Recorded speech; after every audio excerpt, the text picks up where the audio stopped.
Long before the world learned to fear the rumble of steel, there was only the quiet hum of a summer breeze through the tall, green grass. In the sleepy villages and quiet valleys, life moved at the gentle, familiar pace it always had.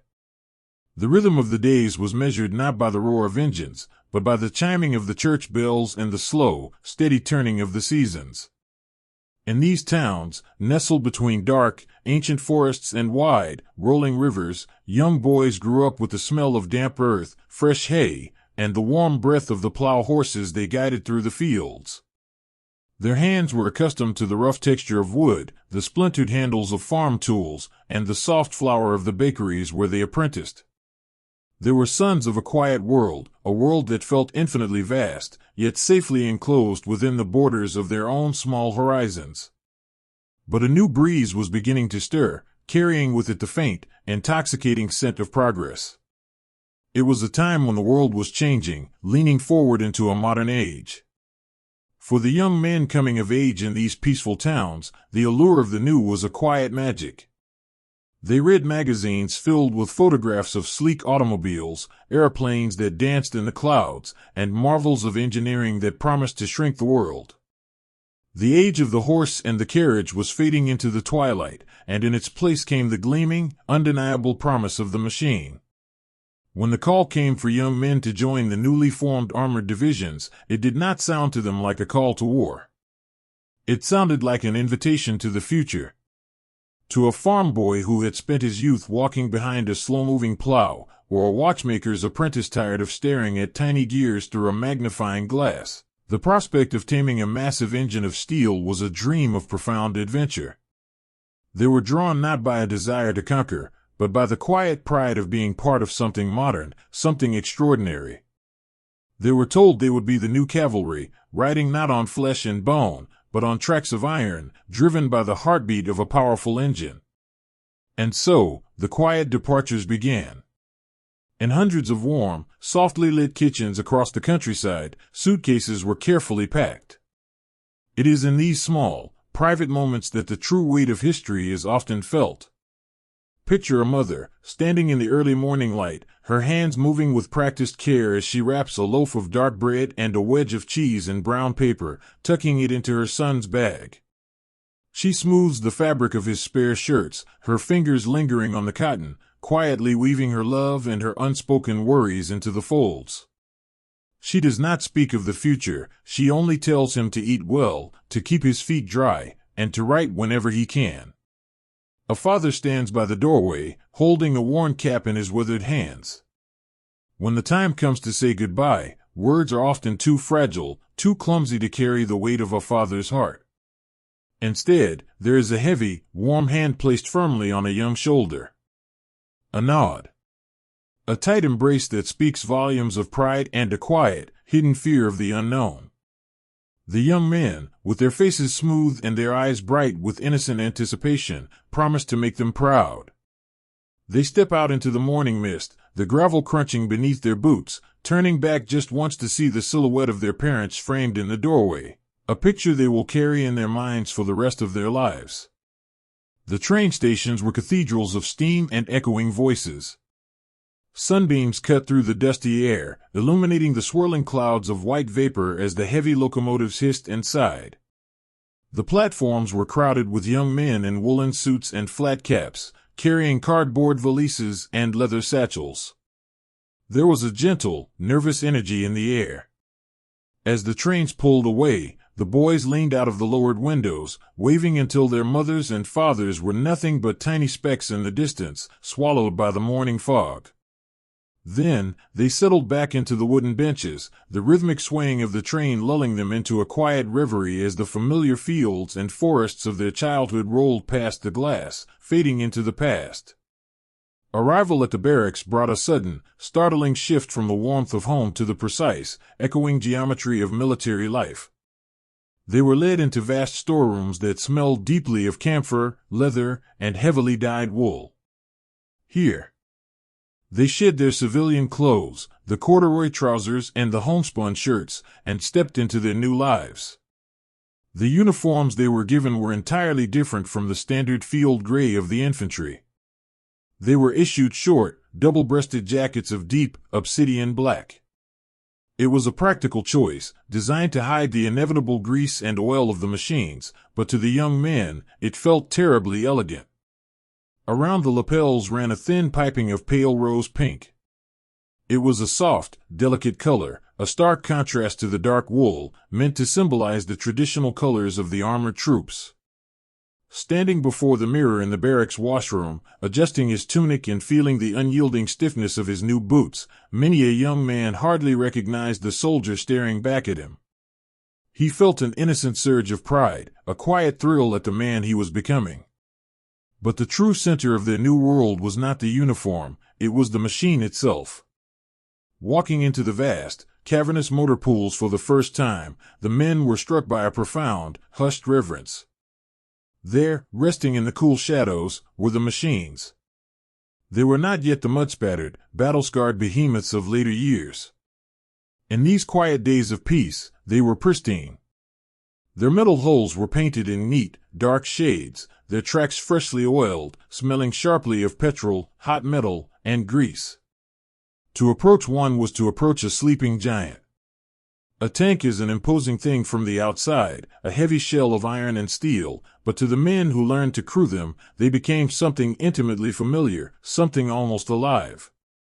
The first time a young recruit climbed up the cold metal flank and slipped down through the heavy steel hatch into the belly of the machine, he entered a secret, enclosed world. It was a claustrophobic space, a tight labyrinth of dials, levers, ammunition racks, and viewing prisms. It smelled deeply of old sweat, fresh paint, and the sharp tang of electrical wiring. Yet, within this tight, airless box, a profound and quiet magic began to take shape, the birth of the crew. A tank cannot move, cannot breathe, cannot exist as anything more than a lump of iron without the 5 men inside it. There was the driver, his hands resting on the heavy steering tillers, feeling the deep, resonant vibration of the engine through the soles of his boots. Next to him sat the radio operator, his ears tuned to the quiet crackle of static, his fingers resting gently on the delicate keys. Up in the turret, in the cramped basket that swung with every turn of the gun, were the gunner and the loader, moving in a silent, choreographed ballet in the semi-darkness. And standing above them all, his head emerging into the open air from the cupola, was the commander. These 5 men, often strangers from different corners of the country, a baker from a quiet village, a student from a bustling city, a carpenter, a farmer, were suddenly bound together by the steel walls that surrounded them. In the quiet hours of training, waiting out a sudden rainstorm beneath the shelter of a canvas tarp strung over the gun barrel, they learned to know one another. They shared pieces of hard chocolate, passed around a battered canteen, and spoke in hushed voices about the homes they had left behind. They learned the cadence of each other's breathing, the meaning behind a quiet sigh, and the gentle reassurance of a hand placed on a shoulder in the dark. They ceased to be 5 individuals and became a single, living organism. The machine was their shared home, their protector, and they took quiet, meticulous pride in caring for it. They spent hours under the gentle afternoon sun, wiping down the armor with oily rags, tightening track pins, and listening to the rhythmic, comforting purr of the engine as if listening to the heartbeat of a massive, loyal beast. The days were long, filled with the dust of the training grounds and the sweet, lingering smell of exhausted fuel, but the evenings brought a gentle stillness to the barracks. After the boots were polished to a mirror shine and placed neatly at the foot of the beds, after the coarse woolen blankets were pulled up to chins, a soft quiet would settle over the long rooms. Only the golden, flickering light of a few small lamps pushed back the darkness. This was the hour of the letters. A young man would sit on the edge of his cot, a fountain pen resting lightly in his fingers, a piece of crisp, lined paper balanced on a wooden board on his knees. He would stare out the window at the dark outline of the distant pine trees, searching for the right words to bridge the gap between his new world and the old. The scratching of the nib against the paper was a soothing, rhythmic sound. He wrote of simple things. He did not write of grand strategies or impending storms, for he knew nothing of them. He wrote to reassure. Dear Mother, the letters would begin, the ink flowing softly across the page. The weather here is fair, and the spring air is finally warming the barracks. You do not need to worry about me. The food is plentiful, though the bread is never as good as yours. The work is hard, but my crew is full of good men. We take care of each other.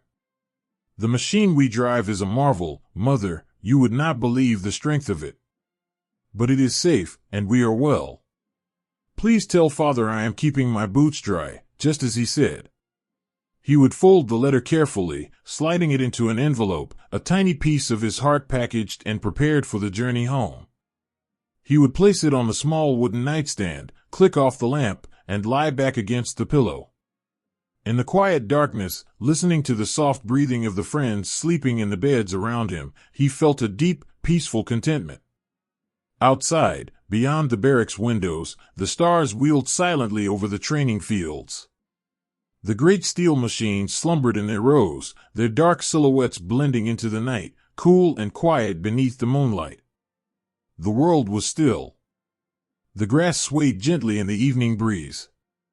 The young men closed their eyes and drifted into sleep, dreaming of quiet fields, the smell of fresh rain, and the bright, unblemished promise of tomorrow, completely unaware of the gathering clouds, resting peacefully in the fragile, fleeting illusion of spring. The morning air was sharp with the scent of pine and bruised earth, hanging heavy over the border as the great steel machines woke from their slumber. It was the first breath of September, a time when the world usually softened, yielding to the golden, quiet decay of autumn. In the pre-dawn twilight, a thick, silver mist clung to the lowlands, wrapping the waiting columns of armor in a gentle, obscuring embrace. The young men inside the machines sat in a profound and nervous silence. They were wrapped in their black woolen tunics, their collars turned up against the damp chill that seemed to seep through the very steel of their steel hulls. In these final, quiet moments before the advance, the innocence of their training days felt like a dream slowly slipping away into the fog. When the command finally came, it was not with a dramatic shout, but with the subtle, mechanical cough of a single engine catching in the dark. Then another, and another, until the entire valley filled with a low, resonant hum.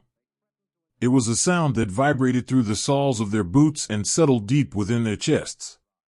The drivers, their hands resting lightly on the cool metal of the steering tillers, gently eased the heavy levers forward. The massive tracks groaned, biting into the soft, yielding earth, and the long, dark procession began to move forward into the unknown. As they rolled across the invisible line that marked the frontier, the sun began to crest the horizon, bleeding a pale, watery light through the thinning mist. The landscape that revealed itself to them was breathtakingly quiet. It was a land of wide, rolling fields, bordered by ancient, dark woods and split by slow-moving rivers that reflected the pale morning sky. The unharvested wheat stood tall and heavy, swaying in a gentle rhythm, completely indifferent to the procession of iron passing through it. The tracks of the machines crushed the tall grass, pressing the morning dew deep into the soil. The heat from the massive engines and the friction of the heavy links quickly dried the damp earth, turning it into a fine, pale powder. This dust rose in soft, billowing clouds behind each vehicle, catching the early sunlight and glowing with a strange, ethereal light. It settled over everything like a quiet snowfall. It coated the dark paint of the armor, turning it to a ghostly gray. It settled on the shoulders of the commanders standing in the open hatches, and it dusted the eyelashes of the drivers peering through their narrow glass slits. It was the dust of a changed world, settling quietly over the morning dew. In those first few hours, there was a strange, almost surreal sense of adventure. The young crews, peering out at the passing farmhouses with their thatched roofs and wooden fences, could not help but notice how much this land resembled the homes they had left behind. They saw wooden carts resting in barns, apples heavy on the boughs of orchard trees, and small gardens overgrown with late summer cabbages. It felt less like a theater of war and more like a quiet Sunday drive through a neighboring province. Inside the tight, humming confines of the tanks, the men shared tentative smiles, passing a canteen of cold water back and forth, the rhythmic sway of the vehicle lulling them into a false sense of security. But war is a shadow that creeps softly before it falls. The shift did not happen with a deafening roar or a dramatic clash of steel. It happened quietly, in the spaces between the farmhouses, in the sudden, heavy silences that fell over the dirt roads. The first encounter with the fragility of life came not as a grand battle, but as a somber, lingering whisper on the wind. The column rounded a bend in the road, flanked by tall, whispering birch trees, and came to a slow, grinding halt. Through the vision blocks, the young driver of a leading tank saw the remnants of a life interrupted. A simple wooden wagon lay on its side in the ditch, its wooden wheels still spinning lazily in the quiet air. Around it, the contents of a family's existence were scattered in the dust, a burst sack of white flour, a pile of folded woolen blankets, and a child's wooden toy, a small carved horse, resting silently in the weeds. There were no soldiers here, no enemies to be seen. There was only the profound, echoing emptiness of sudden flight. The commander up in the turret lowered his binoculars, his face pale beneath the coating of dust. He did not speak. He simply placed a heavy hand on the shoulder of his gunner, sitting in the shadows below him. In that single, quiet touch, an entire world of understanding passed between them. The illusion of the great adventure evaporated, replaced by a cold, sobering stone in the pit of their stomachs.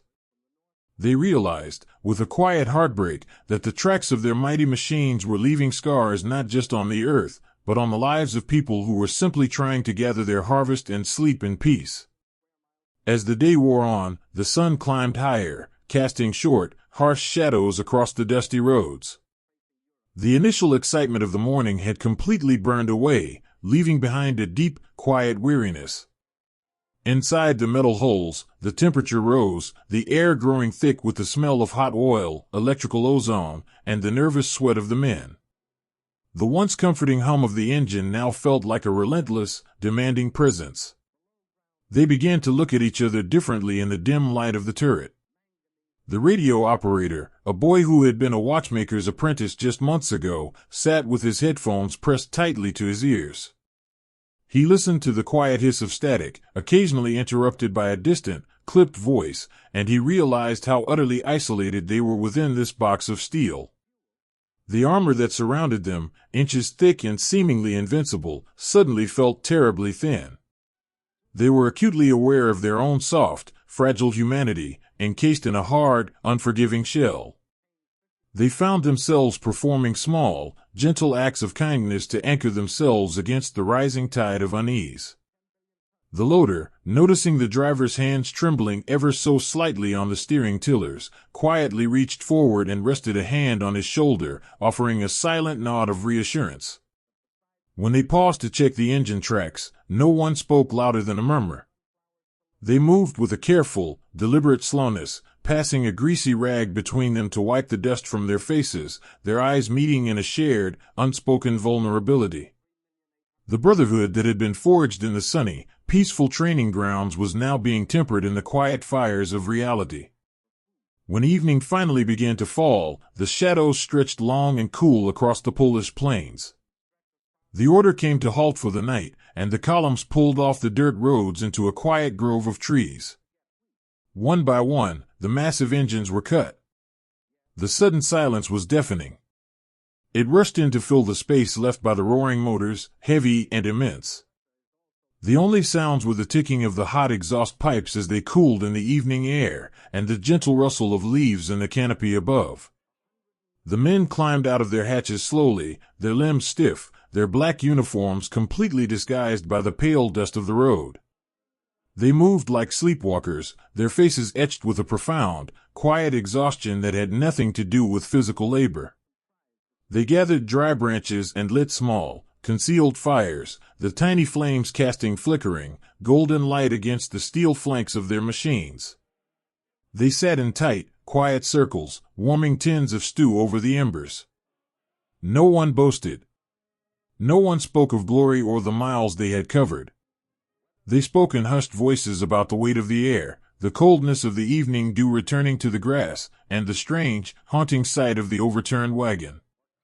They realized that they had crossed a boundary far more significant than a line on a map. They had crossed the boundary between innocence and the heavy, quiet burden of knowing. Later, as the fire burned down to a soft, glowing red, a young gunner sat on the edge of his tank's track, a piece of folded paper resting on his knee. He produced a stub of a pencil from his pocket, licking the lead to darken the mark. The light was fading fast, the sky turning a deep, bruised purple, but he had to write. He had to reach back across the miles to the world he had left behind that morning, a world that now felt impossibly distant. He stared at the blank page, listening to the soft breathing of his crewmates who had already curled up in their blankets beneath the vehicle. What could he tell his mother? He could not tell her about the dust that tasted like sorrow, or the quiet fear that sat heavy in his chest when he looked through the glass visor. He could not tell her about the broken toy in the ditch. It would only bring the shadow into her warm, softly lit kitchen. So, he wrote of gentle things. Dear Mother, the pencil scratched softly against the paper. The evening here is cool, and the stars are just beginning to show. We have stopped for the night in a quiet grove of trees. The engine is resting, and so are we. The countryside here is beautiful, very much like the fields behind our house. The dust is thick, but we are well. My crew is safe, and we look out for one another. I thought of the bread you baked this morning, and it brought me great comfort. Do not worry for me. The machine is strong, and the night is peaceful. He folded the letter with slow, careful hands, sealing the unspoken truths safely inside his own heart. He slipped it into his tunic pocket, right over his chest. He lay back against the cool steel of the road wheel, pulling his coarse wool blanket tightly under his chin. Above him, through the canopy of the birch trees, a vast ocean of stars revealed itself, cold and brilliantly clear. The world was utterly still, wrapped in the quiet, breathing darkness. The young men closed their eyes, their faces still dusted with the pale earth of a foreign land, holding on to the fragile memories of home as they drifted into a deep, dreamless sleep, waiting for the morning dew to return. The snow fell not with the roar of a winter storm, but with a slow, suffocating silence that buried the world in white. It drifted down from a heavy, slate-gray sky, falling continuously for days until the sharp edges of the landscape were smoothed into gentle, rolling dunes of frost. The vibrant greens and golds of the autumn had long since surrendered to this endless, monochrome quiet. The rivers, which had once flowed with a lively, rushing voice, were now locked beneath thick panes of opaque ice, stilled and silent. It was a winter that seemed to hold its breath, casting a deep, motionless slumber over the fields, the forests, and the thousands of young men waiting along the frosted borders of the West. Out in the open, beneath the heavy, snow-laden branches of the ancient pines, the great steel machines were put to rest. They were draped in thick canvas tarps that quickly gathered their own thick blankets of white, transforming the menacing shapes of the armor into soft, featureless mounds. They looked like massive, hibernating bears, asleep in the frozen woods. Yet, even in their slumber, the machines demanded care. The cold was a quiet, relentless adversary that sought to crack rubber, freeze oil, and stiffen the vital joints of the tracks. Every morning, before the pale winter sun could even attempt to cut through the overcast sky, the young crews would step out into the biting air. Their breaths plumed in thick, white clouds around their faces. They wore heavy wool coats, scarves wrapped tightly over their noses, and thick mittens that made their hands clumsy and slow. With stiff brooms and wooden scrapers, they would painstakingly brush the night's snowfall from the canvas. When they pulled the tarps back to check the engines, the cold radiating from the solid iron holes was a physical ache. Touching the bare metal without gloves meant losing a layer of skin to the frost. They worked in a hushed, reverent silence. The only sounds in the frozen woods were the dull thud of a rubber mallet knocking ice from the track links, the metallic scraping of a wire brush, and the soft, rhythmic crunch of heavy boots in the deep snow. They checked the batteries, coaxed the thick, sluggish oil into moving, and wiped away the condensation that froze almost instantly upon the steel. It was a bitter, numbing chore, but in a strange way, it was also a comfort. The rhythmic, necessary work kept their bodies moving, keeping the creeping chill from settling completely into their bones. More importantly, it kept their minds occupied, preventing their thoughts from wandering too far into the endless, silent expanse of the winter. When the work was done, the tarps were secured once more, and the men retreated to their winter quarters. These were not the pristine, echoing barracks of their training days. They were billeted wherever shelter could be found, in the drafty lofts of old wooden barns, in abandoned, stone-walled farmhouses, or in hastily constructed wooden huts tucked beneath the tree line.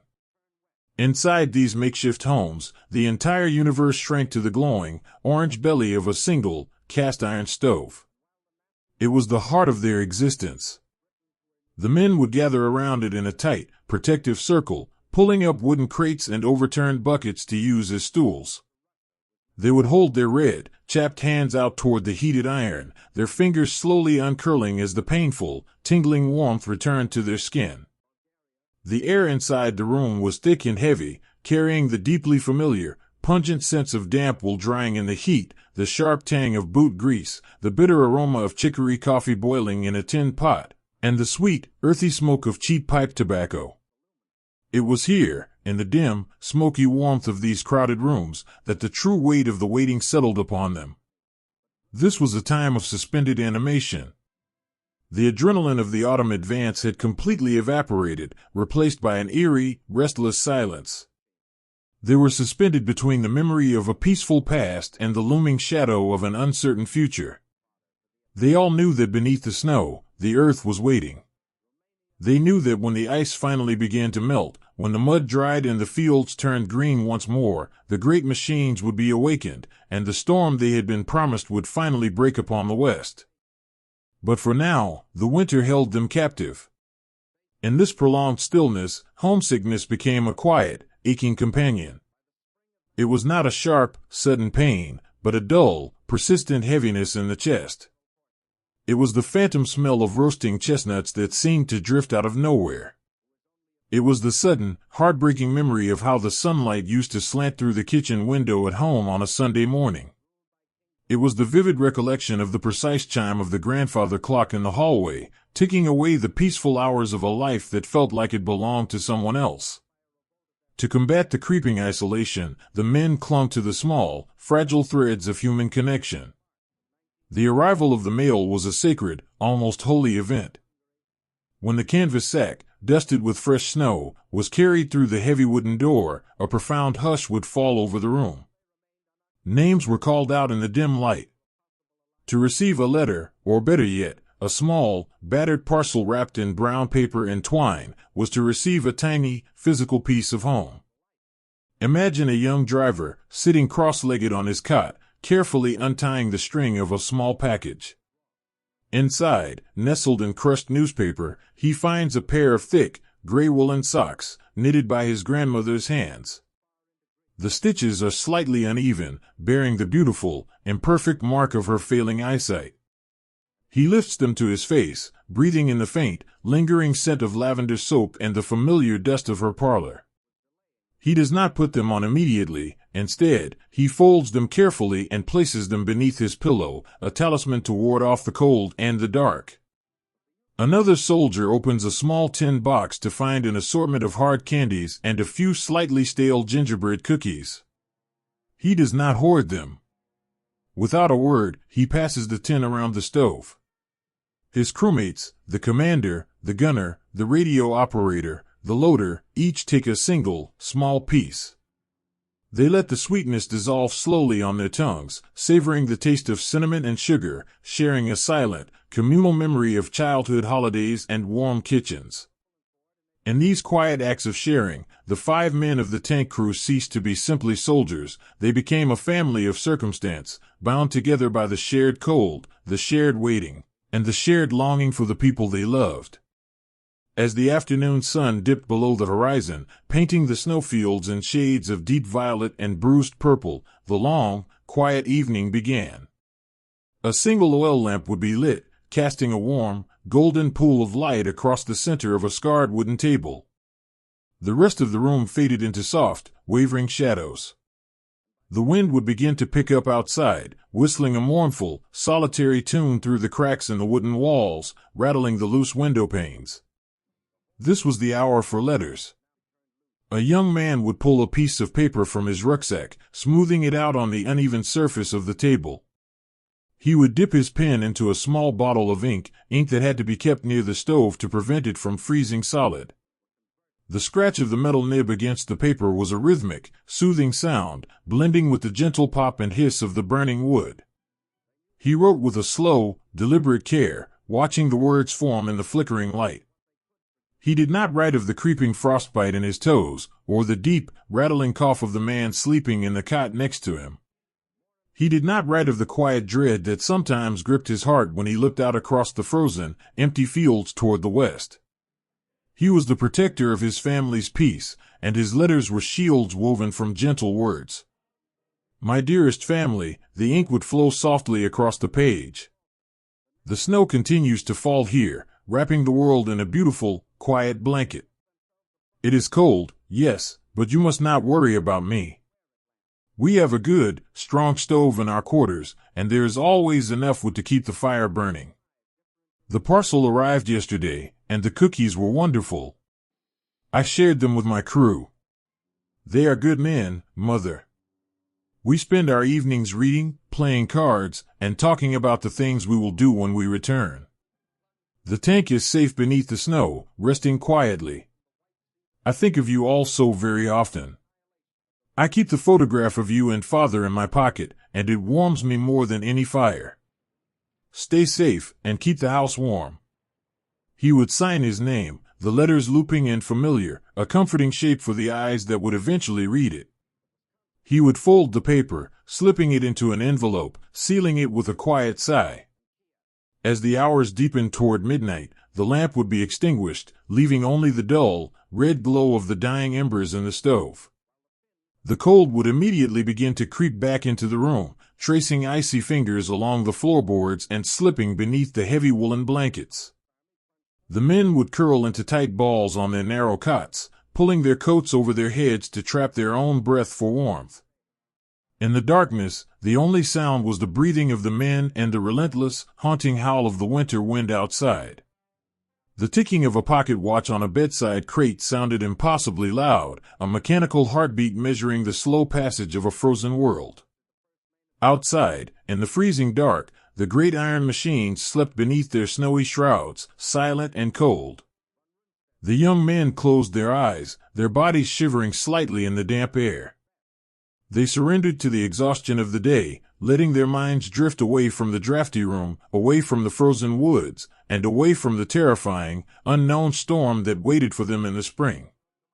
They dreamed of sunlight warming the cobblestones of their hometowns, of the soft, green leaves of summer trees, and of the warm, familiar embrace of the people they missed so dearly, finding a fleeting, fragile peace while waiting beneath the frost.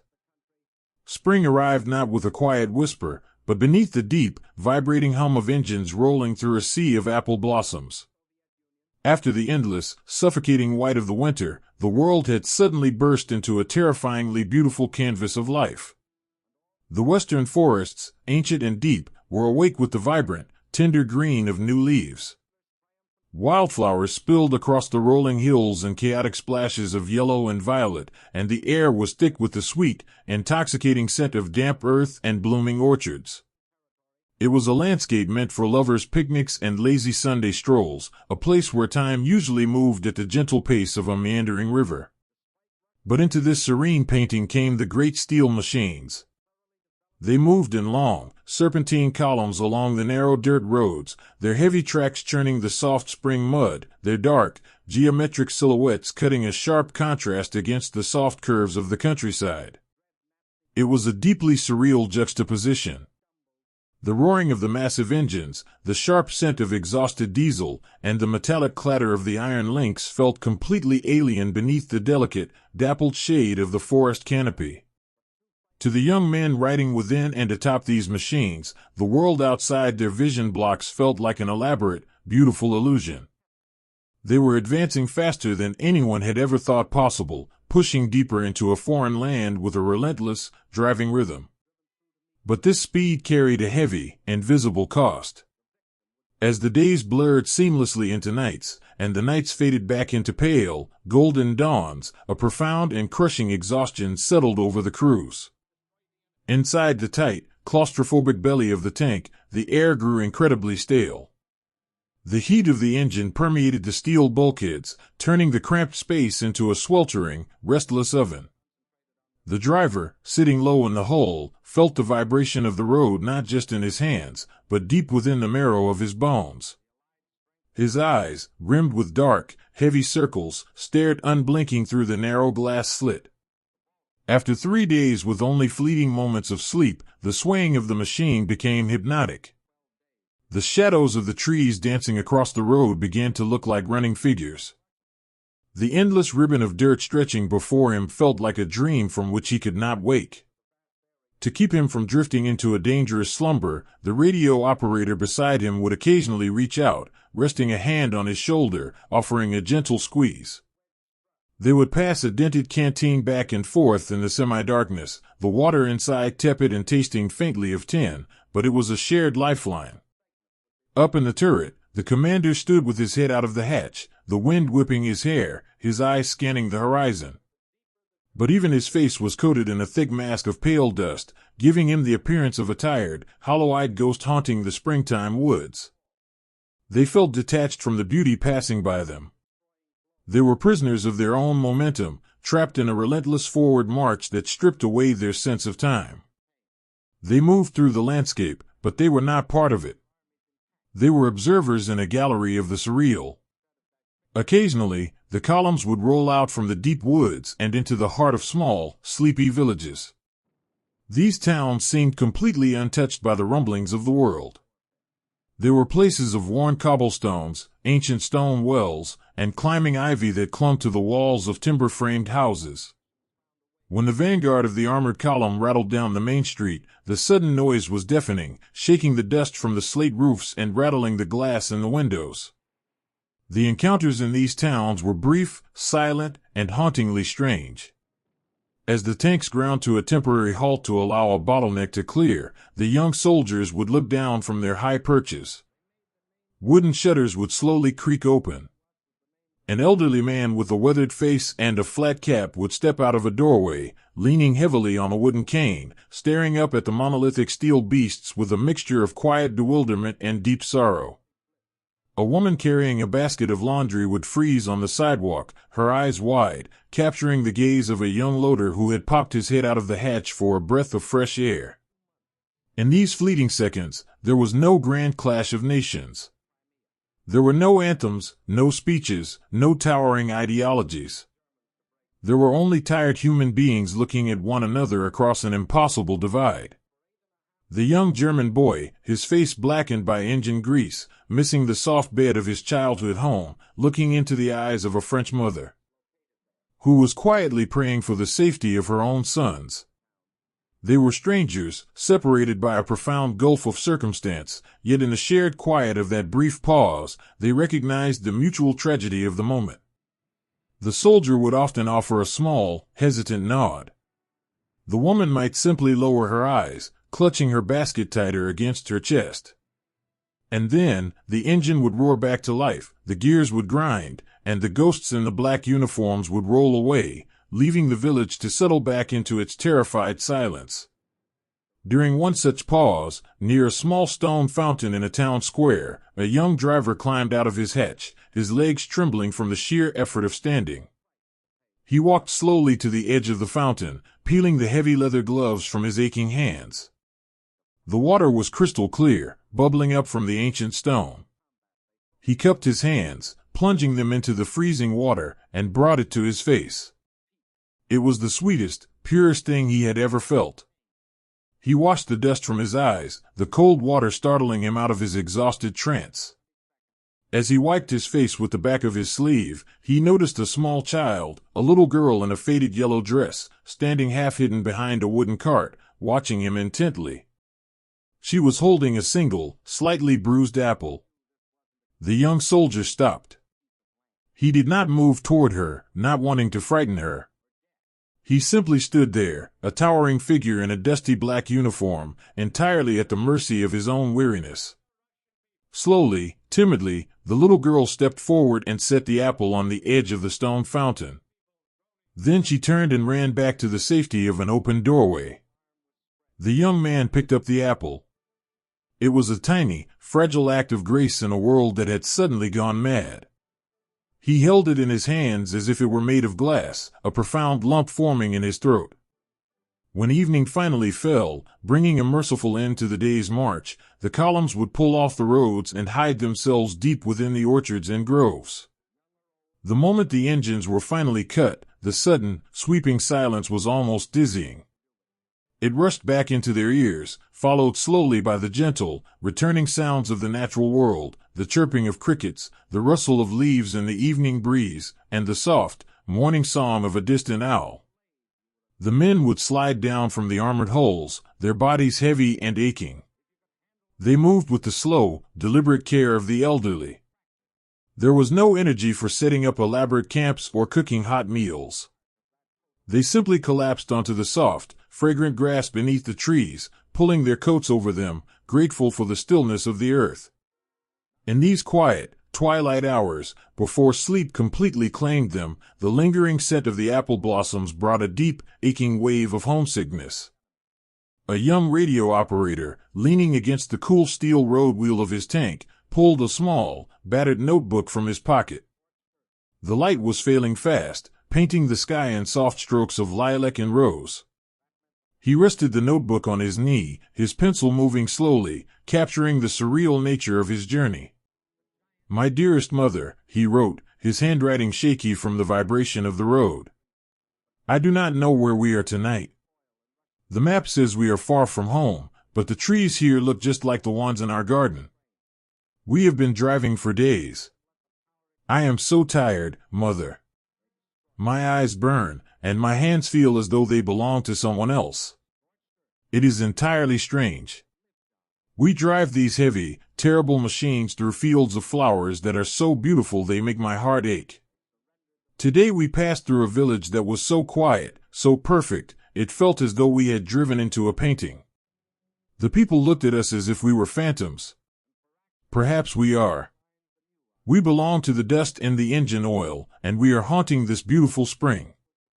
I try to remember the smell of your kitchen, the sound of the rain on our roof.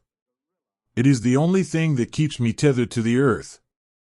Please tell my sister I saw a field of wild bluebells today, and I wished I could pick them for her."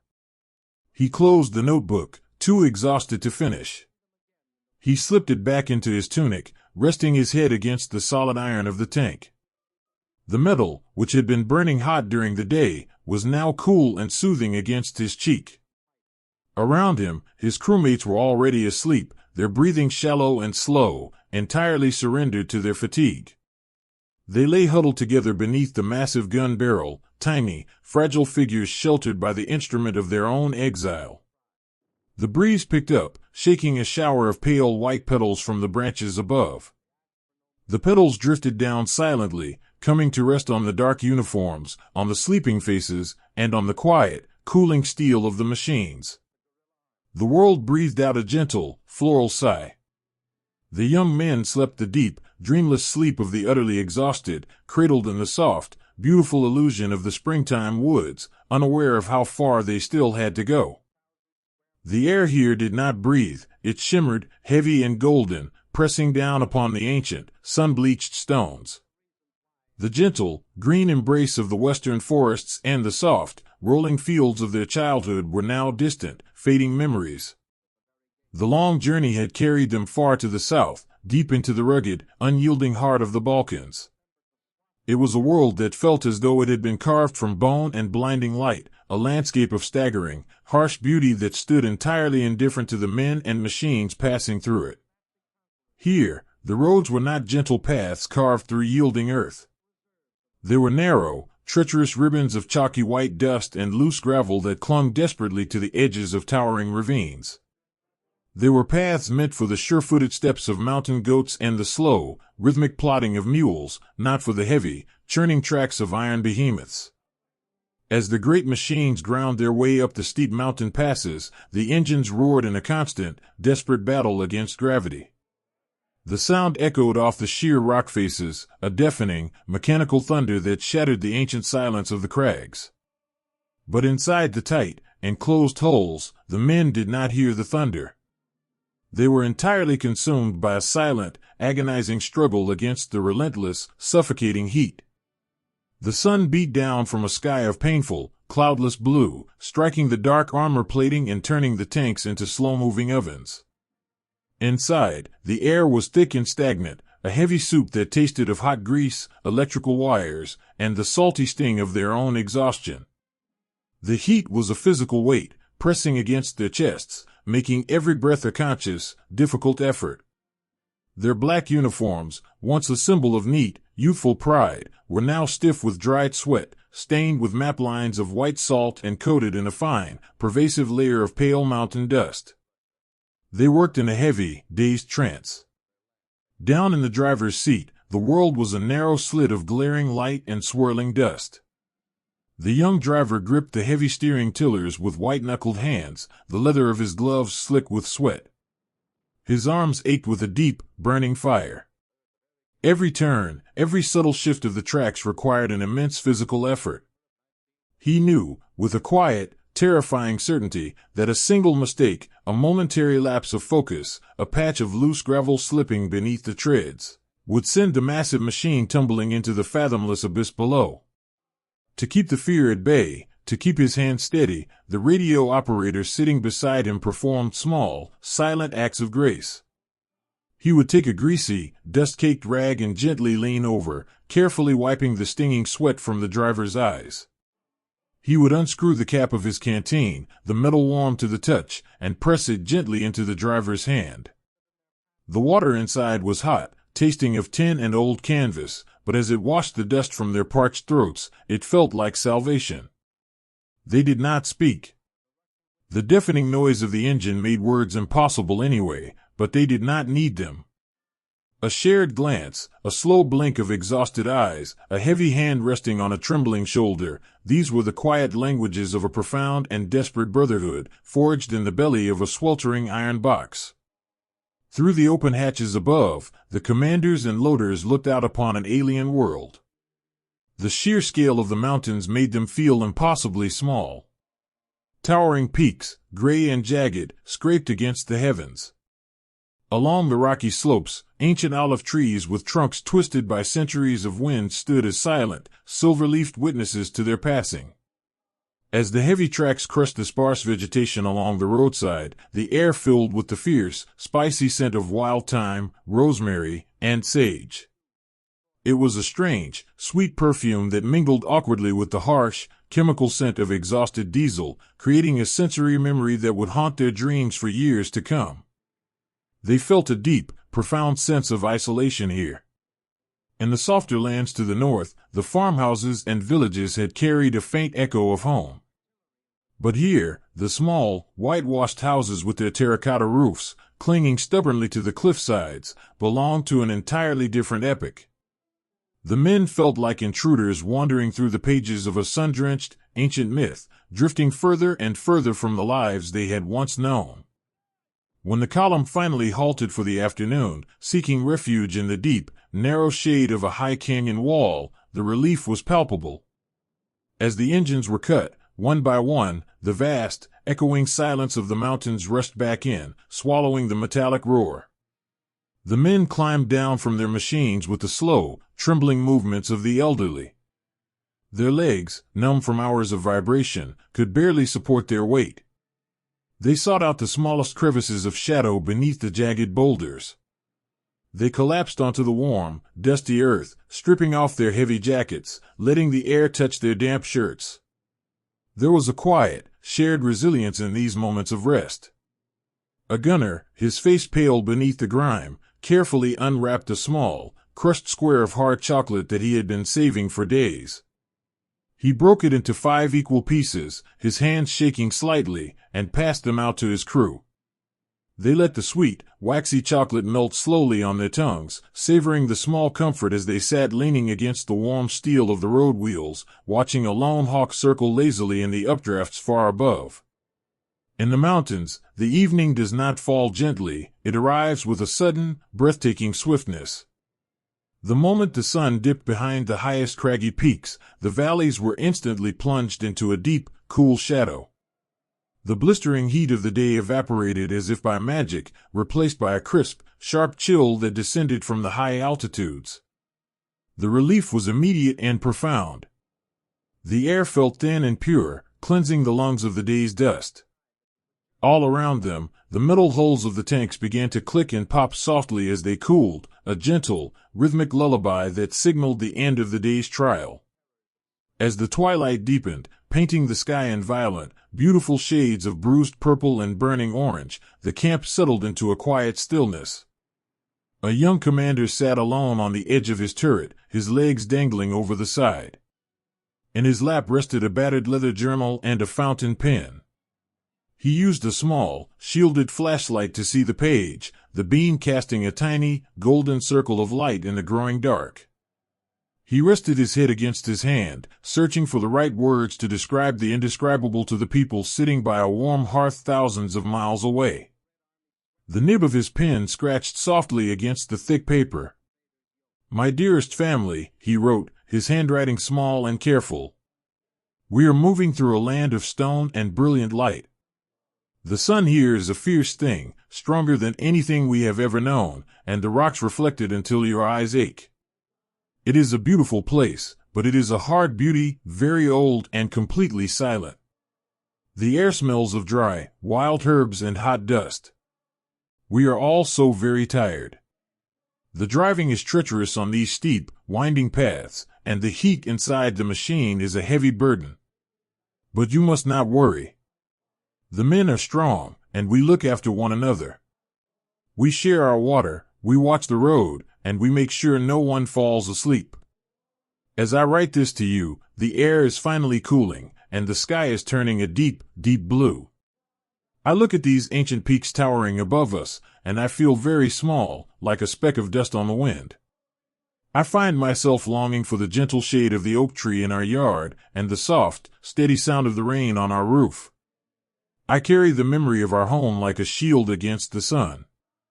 Keep me in your thoughts, as you are always in mine." He blew softly on the ink to dry it, then closed the journal, slipping it deep into his tunic pocket. Night had fallen completely now, a deep, velvet blackness that seemed to swallow the world. Above the jagged silhouette of the crags, a canopy of stars revealed itself, so bright and so incredibly numerous that they looked like a dusting of pale frost scattered across the heavens. The wind began to howl softly through the narrow passes, a lonely, wandering sound. The men pulled their woolen coats tightly around their shoulders, huddling together beneath the massive gun barrels of their machines. They closed their eyes against the vastness of the foreign sky, seeking the quiet refuge of sleep, dreaming of shaded valleys and the cool, damp earth of home, finding a fleeting, fragile peace beneath the starlight on the crags. There is a kind of emptiness so vast that it does not just fill the eyes, it slowly and quietly swallows the soul. When the great steel machines finally rolled out from the comforting shadows of the forests and crossed the invisible threshold into the east, the young men inside them felt a sudden, collective breath catch in their throats. Behind them lay the world they understood, a world of winding roads, of quiet villages nestled in valleys, of ancient trees that offered shade, and rivers that drew soft, familiar lines across the earth. But before them lay something entirely different. Before them lay the steppe. It was an ocean of grass, stretching out in every direction until it met the sky in a perfect, unbroken line. There were no hills to break the gaze. There were no steeples piercing the horizon, no gentle curves of a mountain range to offer a sense of scale. There was only the flat, endless earth, covered in a sea of pale green and gold that rippled and swayed in the summer wind, moving with the slow, hypnotic rhythm of a breathing tide. And above this endless sea hung the sky. It was a dome of brilliant, terrifying blue, so massive and so heavy that it seemed to press down upon them. In their small hometowns, the sky was framed by rooftops, sliced by chimneys, and cradled by the leaves of oak trees. Here, the sky was absolute. It was a beautiful, terrifying void that made the mighty armored columns look like nothing more than a line of tiny, dark insects crawling blindly across an infinite table. As the days blended into one another, a strange and profound isolation began to creep into the hearts of the crews. They were surrounded by thousands of their comrades, moving in a massive, synchronized migration, yet they had never felt so utterly alone. The landscape offered no landmarks, no measure of progress. They could drive from dawn until dusk, the engines roaring and the heavy tracks churning the dry earth into fine, choking dust, and when evening fell, the horizon looked exactly the same as it had in the morning. They were moving, yet they felt as though they were completely still, suspended in a boundless, golden dream. In the face of this overwhelming vastness, the world of the young soldier shrank violently inward. The great outdoors, with its blinding summer sun and its endless horizons, became a place of quiet terror. And so, the men retreated into the only sanctuary they had, the tight, claustrophobic belly of their machines. The steel walls of the tank, which had once felt like a cage during the peaceful days of their training, now became their entire universe. It was a cramped, sweltering space, smelling deeply of hot brass, sharp engine fumes, and the heavy, sour scent of their own unwashed bodies. But it had borders. It had corners. It was a defined space in a world that had lost all definition. The rough, painted steel against their shoulders felt like a protective embrace, shielding them not just from unseen dangers, but from the crushing weight of the infinite space outside. Inside the hull, the brotherhood of the crew deepened into something elemental and profound. The 5 men became tethered to one another, anchored in the void by the quiet, shared rhythm of their survival. Down in the shadows of the driver's compartment, the heat was a physical blanket. The young driver, his face coated in a thick mask of pale dust, stared for hours through his narrow glass visor. All he saw was the hypnotic, rushing blur of the grass parting before the tracks. His eyes would grow heavy, his mind numbed by the relentless vibration of the steering tillers in his hands. To keep him tethered to the waking world, the radio operator beside him would perform small, silent rituals of care. He would reach out with a dust-caked hand and gently wipe the sweat from the driver's brow with a ragged piece of cloth. He would uncap his metal canteen, offering it in the dim light. The water inside was always warm, carrying the metallic taste of the tin, but as the driver took a slow, deliberate sip, it was a holy communion. It was a reminder that he was not alone in the vastness. Up in the turret, the commander and the gunner stood close together, swaying in unison with the pitch and roll of the machine. When the silence of the static on the radio grew too loud, the commander would lean down, his voice a soft, hoarse whisper over the intercom, sharing a quiet memory of a cool, shaded beer garden back home, or the taste of fresh apples in the autumn. These whispered words were lifelines, thrown out into the dark to pull his men back from the edge of the endless horizon. The dust was their constant companion. It was not the soft, dark earth of the West, it was a fine, pale powder that seemed to possess a life of its own.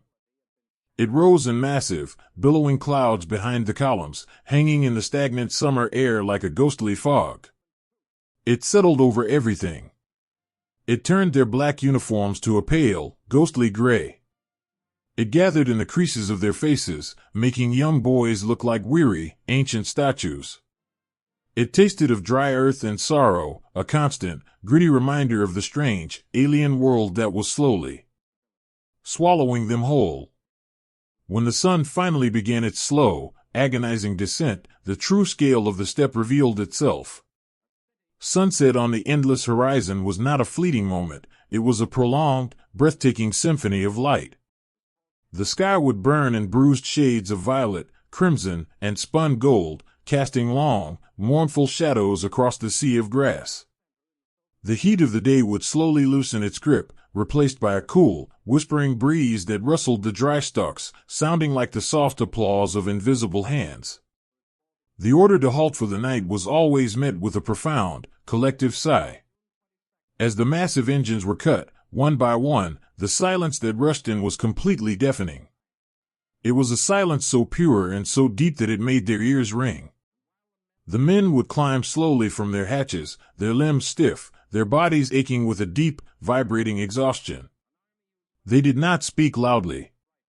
The sheer size of the quiet world around them demanded reverence, or perhaps it simply absorbed their voices, making a shout sound like a mere whisper. They would gather close to the steel hulls, seeking the residual heat radiating from the engine decks.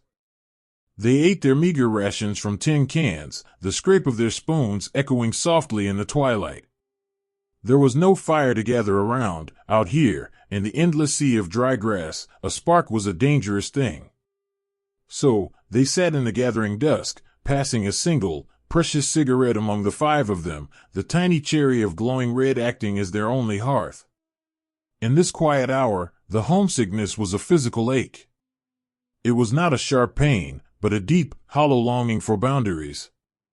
They longed for the sight of a stone wall, for the gentle curve of a familiar street, for a bedroom with 4 solid walls and a ceiling that kept the stars at bay.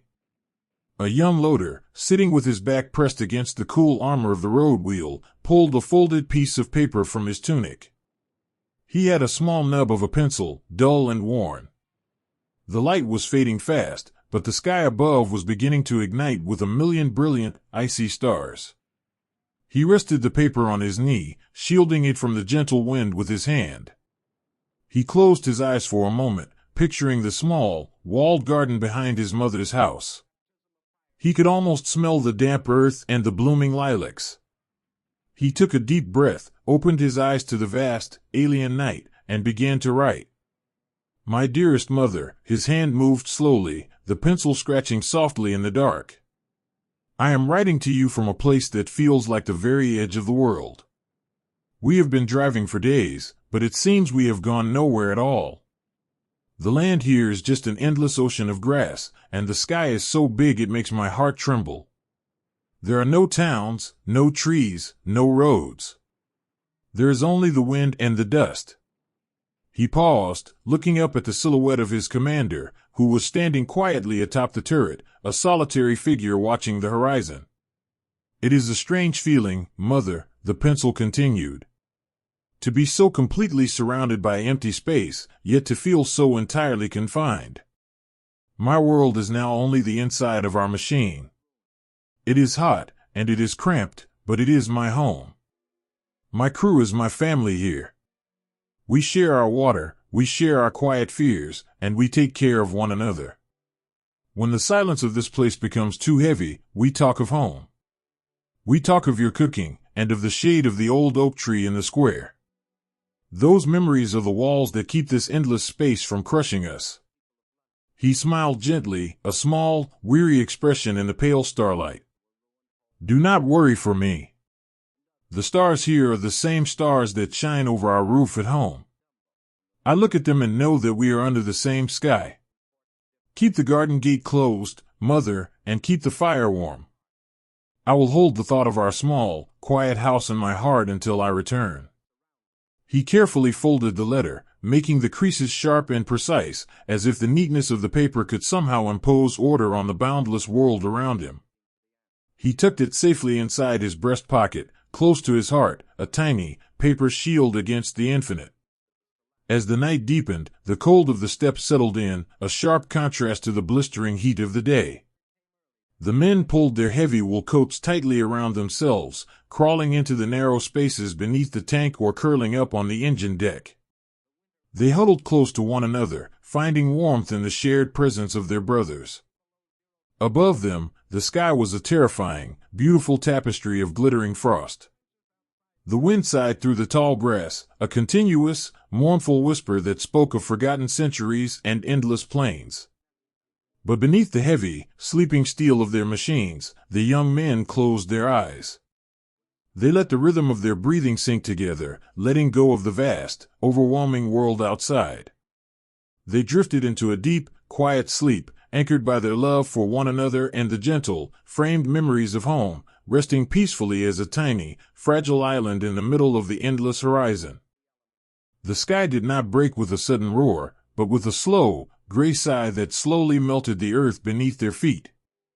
After the endless, blinding days of the dusty summer steppe, the autumn arrived not as a relief, but as a quiet, relentless weeping from the heavens. The vast dome of blue was replaced by a low, suffocating ceiling of bruised clouds. At first, it was just a gentle mist, a cool dampness that settled on the heated steel of the machines, drawing a collective, thankful breath from the exhausted crews. But the mist turned into a drizzle, and the drizzle settled into a steady, unbroken downpour that lasted for days, then weeks. The world lost its color, fading into a monochrome canvas of gray rain, gray skies, and endless, dark brown earth. The ground, which had once been a solid, dusty floor beneath their heavy tracks, began to change. The fine, pale dust that had choked their lungs and coated their faces drank the rain greedily, turning first to a slick, treacherous glaze, and then to something entirely different. It became a thick, bottomless mire. It was a mud so deep, so heavy, and so completely clinging that it felt less like soil and more like a living, breathing creature reaching up to pull them down. The mighty steel machines, the pride of our modern age, the behemoths that had roared across continents, were slowly, quietly brought to their knees. The engines howled, a deep, desperate mechanical thunder, but the earth simply swallowed their fury. The heavy iron tracks, designed to crush and conquer, spun helplessly, digging their own graves deeper and deeper into the weeping earth until the holes rested entirely on the muck. One by one, the long, imposing columns ground to a halt. The deafening roar of the advance faded, replaced by the soft, rhythmic drumming of rain against armor plate and the wet, sucking sound of the mud. To step outside the tank was to step into an ocean of exhaustion. The mud clung to their boots with a terrifying weight, turning a simple walk of 10 paces into a staggering, breathless ordeal. It coated their black woolen uniforms, soaking through the thick fabric, chilling the young men to their very marrow. Their hands, wrinkled and pale from the constant damp, slipped on the wet tools as they tried in vain to dig the heavy tracks free.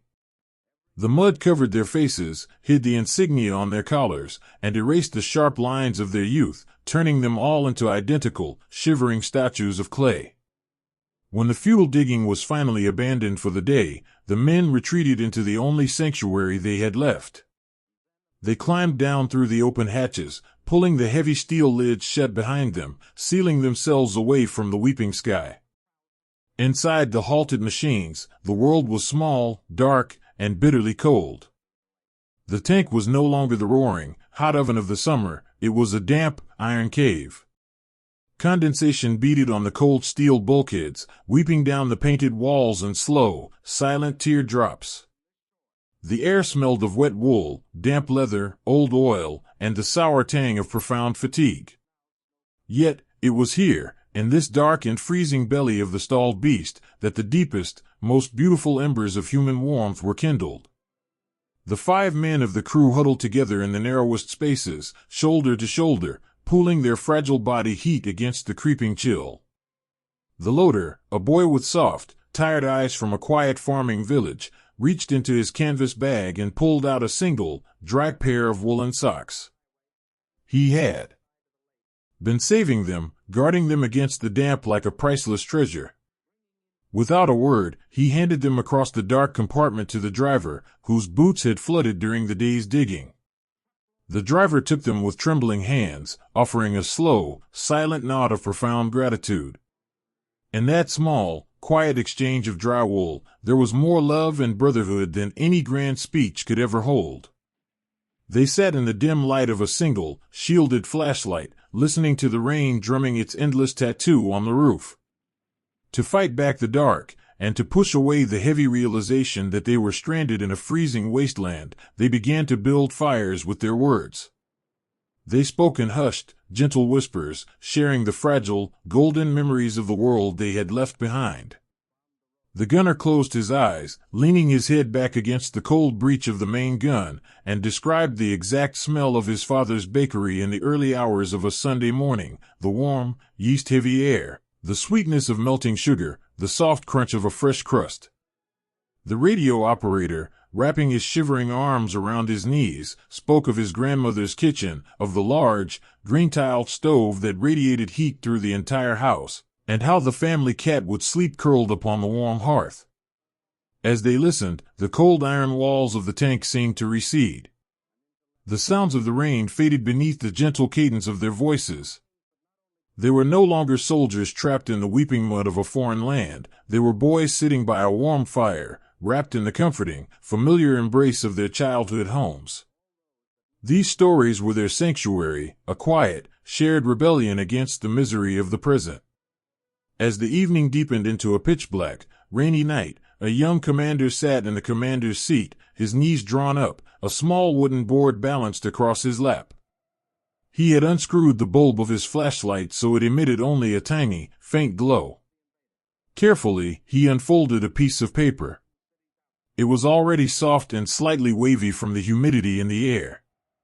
He unstoppered his fountain pen, wiping the nib gently with his thumb. He had to write slowly, as the ink feathered and bled slightly into the damp fibers of the page. He wrote to the young wife he had left behind in a quiet, cobblestone town so far away it felt like it existed on another star. My dearest heart, the pen scratched softly, a tiny, comforting sound in the dark.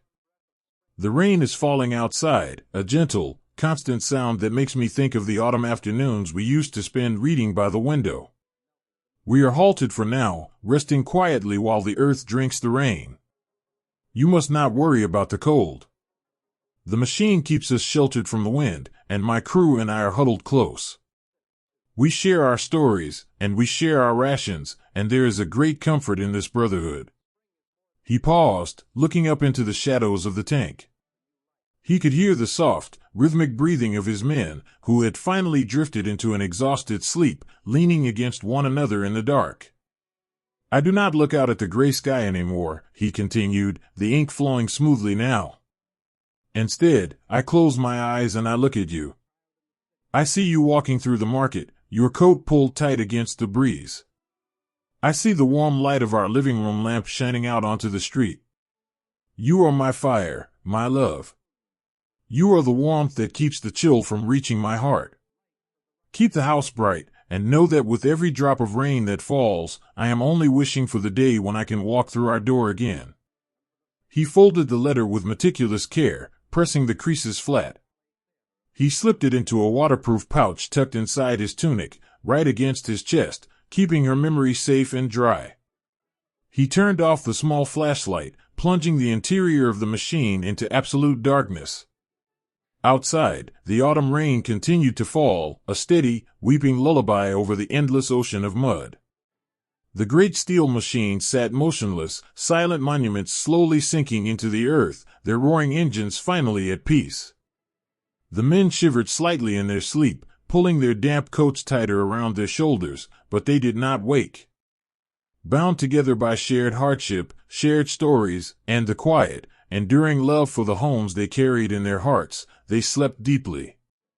They surrendered to the stillness, trusting in the presence of the brothers beside them, waiting patiently in the dark for the rain to stop, and for the world to harden once more. When the mud finally surrendered, it did not yield to dry earth, but to a silence so profound it seemed to freeze the very stars in the sky. The transition came quietly, under the cover of a long, sunless night. The relentless autumn rain simply stopped falling, replaced by a sudden, breathtaking drop in the air. The vast, weeping oceans of mire that had trapped the mighty columns began to harden. By dawn, the deep, churning ruts left by the tracks had turned into jagged ridges of solid stone. The earth was locked, paralyzed by the sudden, devastating breath of the deep winter. And then, the snow began to fall. It did not arrive as a storm, but as a gentle, hypnotic drifting of pale, crystalline flakes. It fell with a soft, forgiving beauty, covering the scarred, dark earth in a blanket of absolute, pristine white. To a young boy watching from the open hatch of his machine, the first few hours of the snowfall looked almost like magic. It looked like the Decembers of his childhood, when the world would grow quiet and the rooftops of his village would wear soft, white crowns. But this was not the gentle winter of home. This was the deep, endless winter of the East, a force of nature so vast and so absolute that it humbled everything it touched. As the days shortened into brief, pale arcs of sunlight, the true nature of this cold revealed itself. It was not merely a chill in the air, it was a physical presence, a heavy and visible weight that pressed against their chests and seeped through the seams of their clothing. Their uniforms, the elegant, short black jackets that had once filled them with such innocent pride in the warm spring, were completely, tragically inadequate. The thin wool offered no resistance to the biting wind that swept unimpeded across the endless, flat expanse. The steel machines, their trusted protectors, underwent a terrible transformation. The thick armor plating, which had shielded them from unseen dangers and carried them across the continent, now became their greatest adversary. Metal holds no warmth, and in the deep freeze, the tanks became giant, iron iceboxes. To touch the outer hull with a bare hand was to invite a sudden, searing pain, as the freezing steel would instantly bond with the warm moisture of human skin.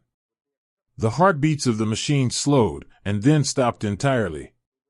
The thick, dark oil that flowed through their engines turned to a sluggish, unyielding tar. The heavy batteries drained away their life in the sub-zero temperatures. Every morning, the quiet of the frozen dawn was broken by the desperate, futile grinding of starter motors, a mechanical pleading that was quickly swallowed by the vast, snowy silence. When the engines refused to wake, the young men realized, with a quiet, settling dread, that they were entirely on their own. The roar of the advance was gone. The grand movements of armies faded into irrelevance. The world shrank from a map of continents to a radius of a few feet. Their entire existence became singularly focused on one desperate, quiet goal, simply keeping the blood moving through their veins until the morning light. They retreated deep into the belly of their sleeping machines. In the tight, shadowy confines of the crew compartment, the cold was trapped, heavy and still. Their breath hung in the air, thick plumes of white vapor that crystallized on the steel ceiling, forming a delicate, beautiful layer of frost right above their heads. The air smelled of freezing metal, of damp wool, and of the slow, shallow breaths of exhausted men. Here, in the dark, the true strength of these young men was not measured in miles conquered or battles won, but in the fragile, beautiful acts of human kindness they offered one another. They huddled together in the narrowest spaces, desperate to share what little body heat they possessed. The 5 men, the commander, the gunner, the loader, the driver, and the radio operator, intertwined their limbs, pressing their shoulders and backs against each other in the gloom. Rank and duty dissolved entirely. They were no longer a military unit, they were a single, shivering organism, a family of circumstance clinging to the edge of the world. When the hunger came, it brought with it the harsh reality of their severed supply lines. Their rations were meager, frozen blocks of sustenance that required profound patience to consume. A loaf of dark bread, issued days ago, was now as hard as a brick of granite. The young loader, a farm boy whose hands were cracked and bleeding from the dry cold, would draw his bayonet and carefully, painstakingly chip away small shards of the frozen crust.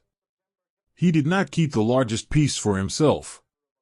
He passed the frozen morsels around in the darkness. They would place the icy bread on their tongues, closing their eyes and waiting patiently for the warmth of their own mouths to soften it enough to chew. It was a slow, deliberate act of survival, shared in absolute silence.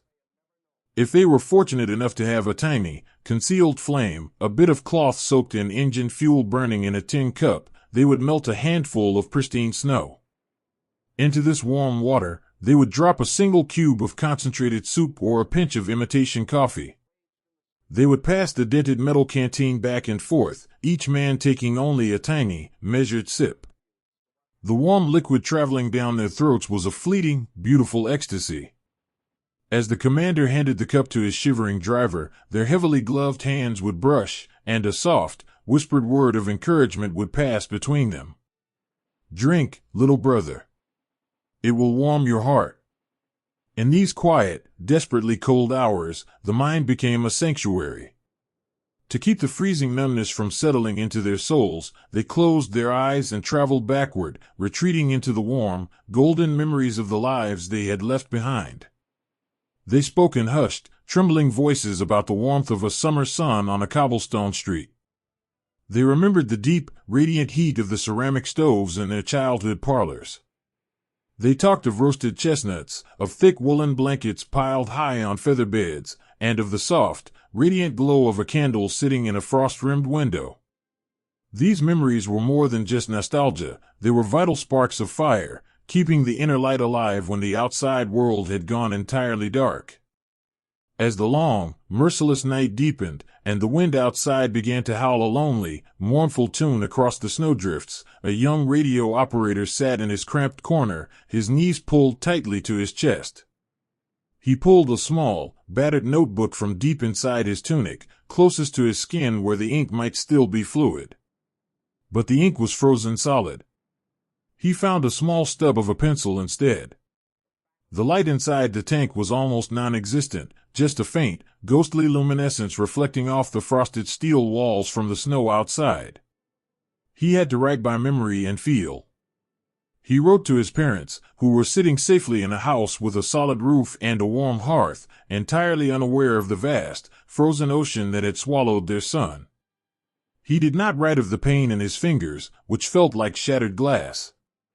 He did not write of the quiet fear that someone in the crew might simply fall asleep and never wake up. He was the guardian of his family's peace, and his words were a protective embrace sent across the frozen miles.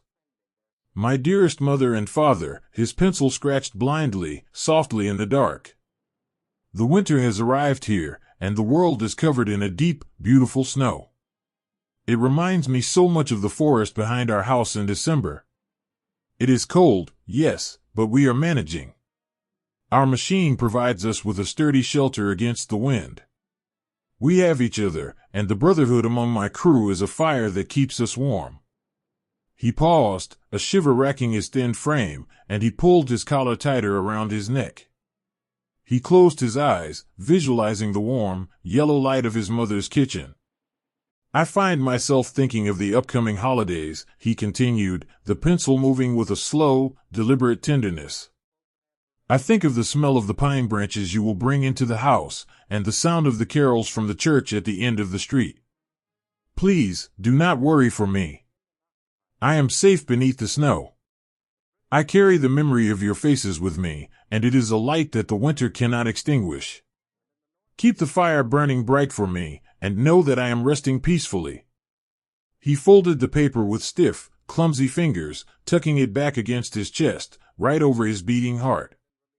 It was a fragile paper shield against an unforgiving universe. Outside, the snow continued to fall, burying the silent steel machines deeper into the white landscape.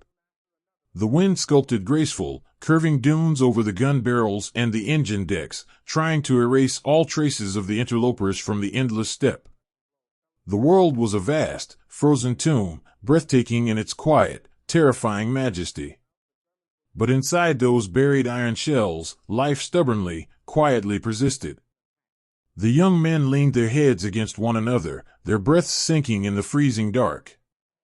They surrendered to the exhaustion, letting their minds drift away from the aching cold of their limbs. They willed themselves to sleep, trusting the brothers beside them to keep the silent watch. They clung to their fragile memories, their quiet hopes, and their profound love for the distant warmth of home, resting beneath the heavy snowfall, their steel hearts beating faintly, steadily, waiting for the gentle grace of the morning light. Far from the freezing forests and the weeping mud, another world was burning under an endless, blinding sky. While their brothers shivered beneath the heavy snows of the east, a parallel journey was unfolding in a landscape that seemed completely drained of color, composed only of blinding light and deep, sharp shadows. This was the coast of North Africa, a vast and ancient ocean not of water, but of pale, shifting dunes and endless, baked rock. It was a place of breathtaking, terrifying beauty, where the sun was not merely a source of light in the sky, but a physical weight that pressed down upon the earth, a silent, roaring presence that commanded the world. To the young men who found themselves carried to this alien shore, the desert was a shock to the senses. They had grown up in lands of gentle rains, deep green valleys, and rivers that wound through cool, shaded woods. Here, the world was stripped bare of all softening elements. There were no trees to offer refuge, no soft grass to cushion a weary body, no singing birds to break the profound, echoing silence of the wastes.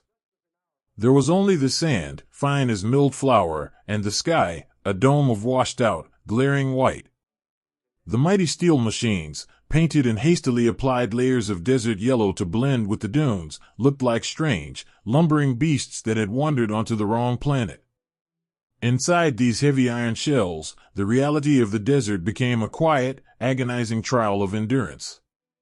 The armor plating, designed to protect them, absorbed the relentless fury of the sun until it burned the bare skin upon contact. The interior of the tank transformed into a dark, suffocating oven. The air they breathed was entirely stagnant, heavy with the sharp scent of hot engine oil, the sour tang of sweat, and the ever-present, gritty taste of the desert dust. Yet, within this stifling confinement, the young crews discovered a strange, almost monastic existence. The desert stripped away all trivial concerns, burning off the excess of their former lives until only the absolute essentials remained. They learned to move with a slow, deliberate economy of motion, knowing that every unnecessary movement cost them precious moisture. They spoke in soft, dry whispers, conserving the energy it took to raise their voices above the steady, hypnotic thrum of the engine. They became initiates in a quiet brotherhood of survival, bound together by the blinding light that surrounded them. When the columns rolled forward across the featureless terrain, kicking up massive, trailing plumes of golden dust that hung in the still air for hours, the driver would stare out through his narrow glass slit, his eyes stinging and red. The heat rising from the desert floor played cruel tricks on his weary mind. The horizon would begin to shimmer and dance, the air warping and bending until massive lakes of cool, blue water seemed to appear just ahead. These were the mirages, beautiful and haunting phantoms born of light and heat, whispering false promises to men whose throats were parched and aching. The driver would blink, his heavy eyelids fighting the glare, knowing the water was only an illusion, yet unable to stop his heart from leaping at the sight. In these moments of quiet struggle, the radio operator beside him would reach out. He would take a relatively clean patch of his cotton scarf and gently dab the stinging sweat from the driver's brow. It was a tiny, wordless gesture, but in the sweltering dark of the hull, it was an act of profound grace. In this world of fire and sand, water was no longer merely a drink, it was a sacred memory, a precious treasure guarded with their very lives. Each man was issued a meager daily ration in a dented metal canteen. The water inside was never cool. It was tepid, tasting strongly of the canvas cover and the tin interior, and often carrying the faint, muddy flavor of a distant oasis. But to the parched lips of a young soldier, it was the sweetest nectar the earth had ever yielded. The ritual of drinking was shared with solemn reverence. When the commander, standing up in the turret with his face wrapped tightly in goggles and linen to ward off the blowing grit, finally signaled for a brief rest, the engine would fall silent.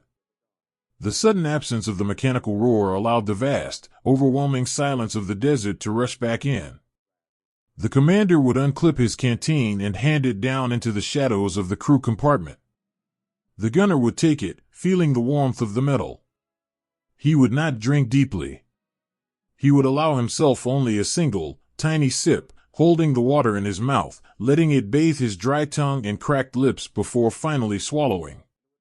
He would close his eyes, and in that fleeting moment of relief, his mind would carry him away from the burning dunes. He would remember the sound of a rainstorm drumming against his bedroom window back home. He would see the clear, icy water of the stream that ran behind his grandfather's farm, remembering how he used to plunge his hands into it on a summer afternoon. Then, he would open his eyes, the memory fading like a mirage, and pass the canteen to the loader, making sure there was enough left for the others. The desert was a landscape that refused to be conquered, a place that actively worked to erase all traces of their passing. When the Khamsin, the great, hot wind of the south, began to blow, It carried walls of stinging sand that blocked out the sun and turned the day into a suffocating, amber twilight. The men would secure the hatches and huddle inside, listening to the soft, relentless hiss of the sand scoring the exterior of their machine. When the wind finally died down and they emerged from their iron shells, they would find the world completely changed. The deep, heavy ruts carved by their tracks, the discarded ration tins, the footprints they had left in the sand just hours before, all of it was gone. The dunes had been reshaped, the slate wiped completely clean.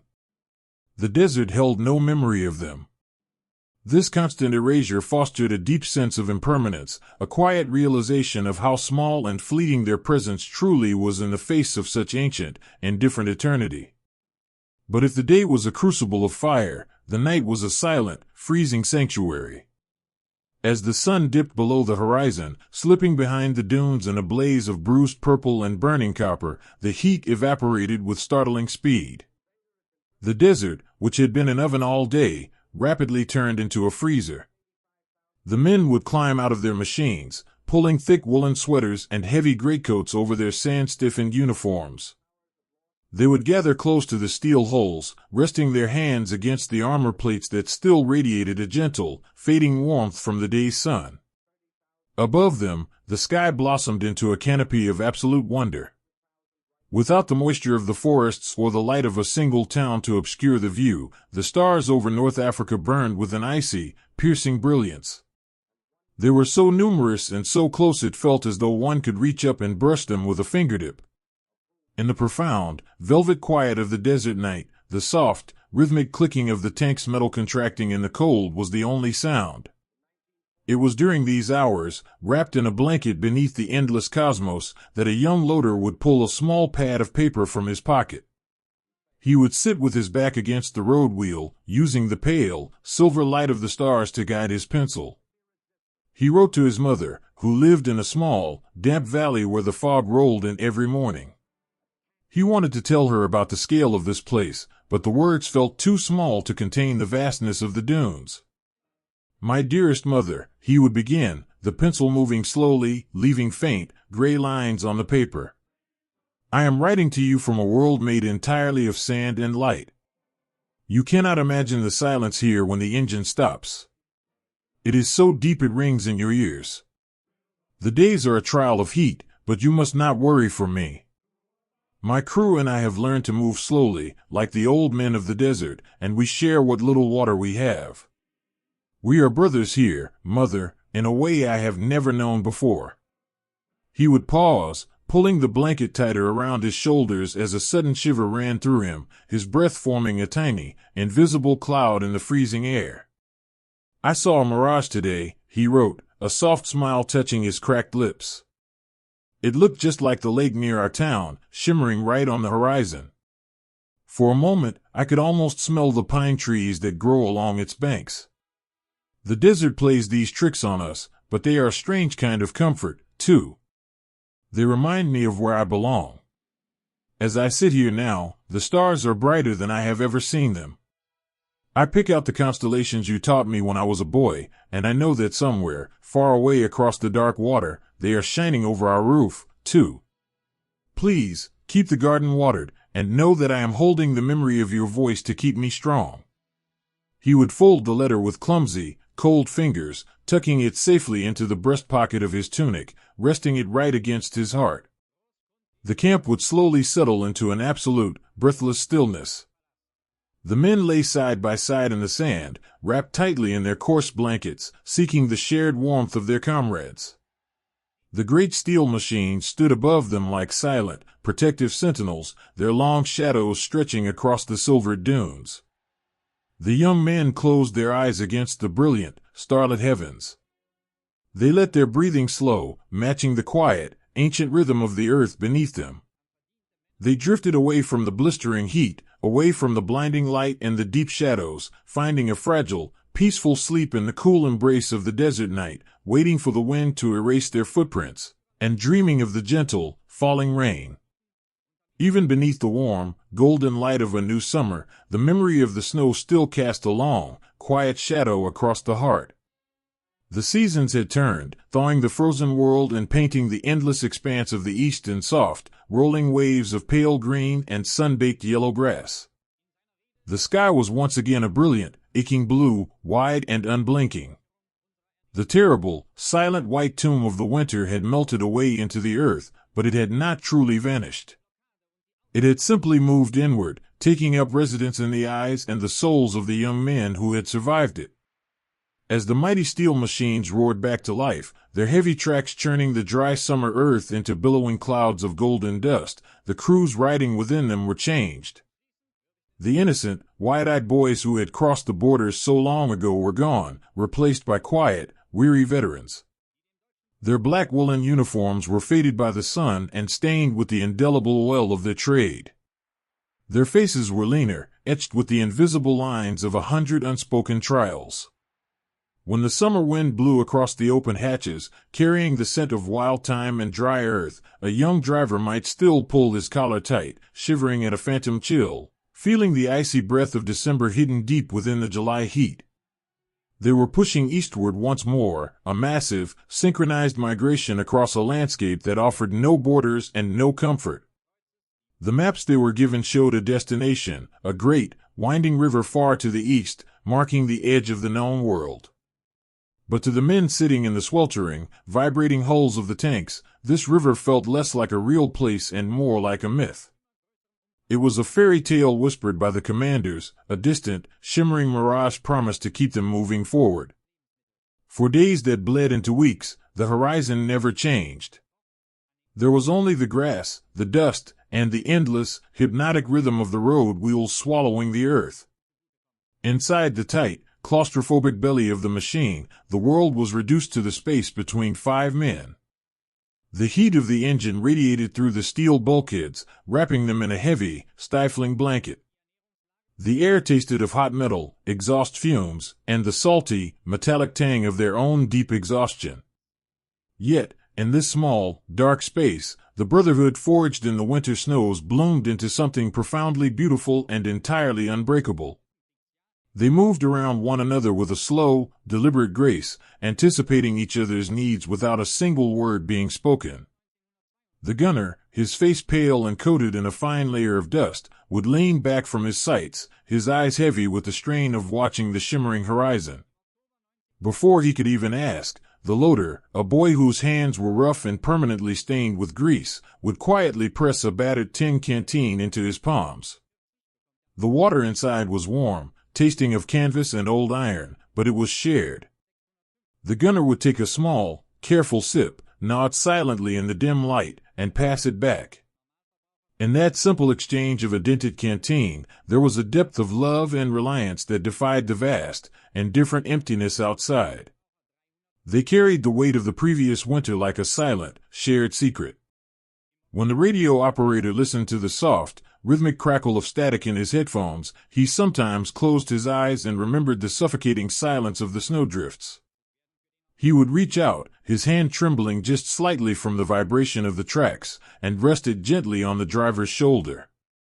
It was a simple touch, a quiet reassurance that said, "I am here. We are still here. We have survived the dark." The driver would lean back into the touch for just a fraction of a second, finding an anchor in the storm of noise and heat. As the sun began its slow, agonizing descent toward the western horizon, the true scale of the step revealed itself once more. The blinding light of the day softened into rich, bruised shades of violet, burnt orange, and deep crimson. The shadows of the tanks, which had been tight and small beneath the midday sun, now stretched out impossibly long across the sea of grass, looking like the dark, reaching fingers of a sleeping giant. When the command finally came to halt for the night, the sudden absence of the roaring engines was dizzying. The vast, sweeping silence of the plains rushed back in to fill the void, so pure and so absolute that it made their ears ring. The men climbed out of their hatches slowly, their bodies aching with a deep, bone-weary heaviness. They did not speak loudly. The sheer immensity of the twilight demanded a hushed reverence. They gathered near the tracks of their machines, leaning against the steel that still radiated the gentle, fading heat of the day. They opened their small tin rations, sharing pieces of hard bread and salted meat in the gathering dusk.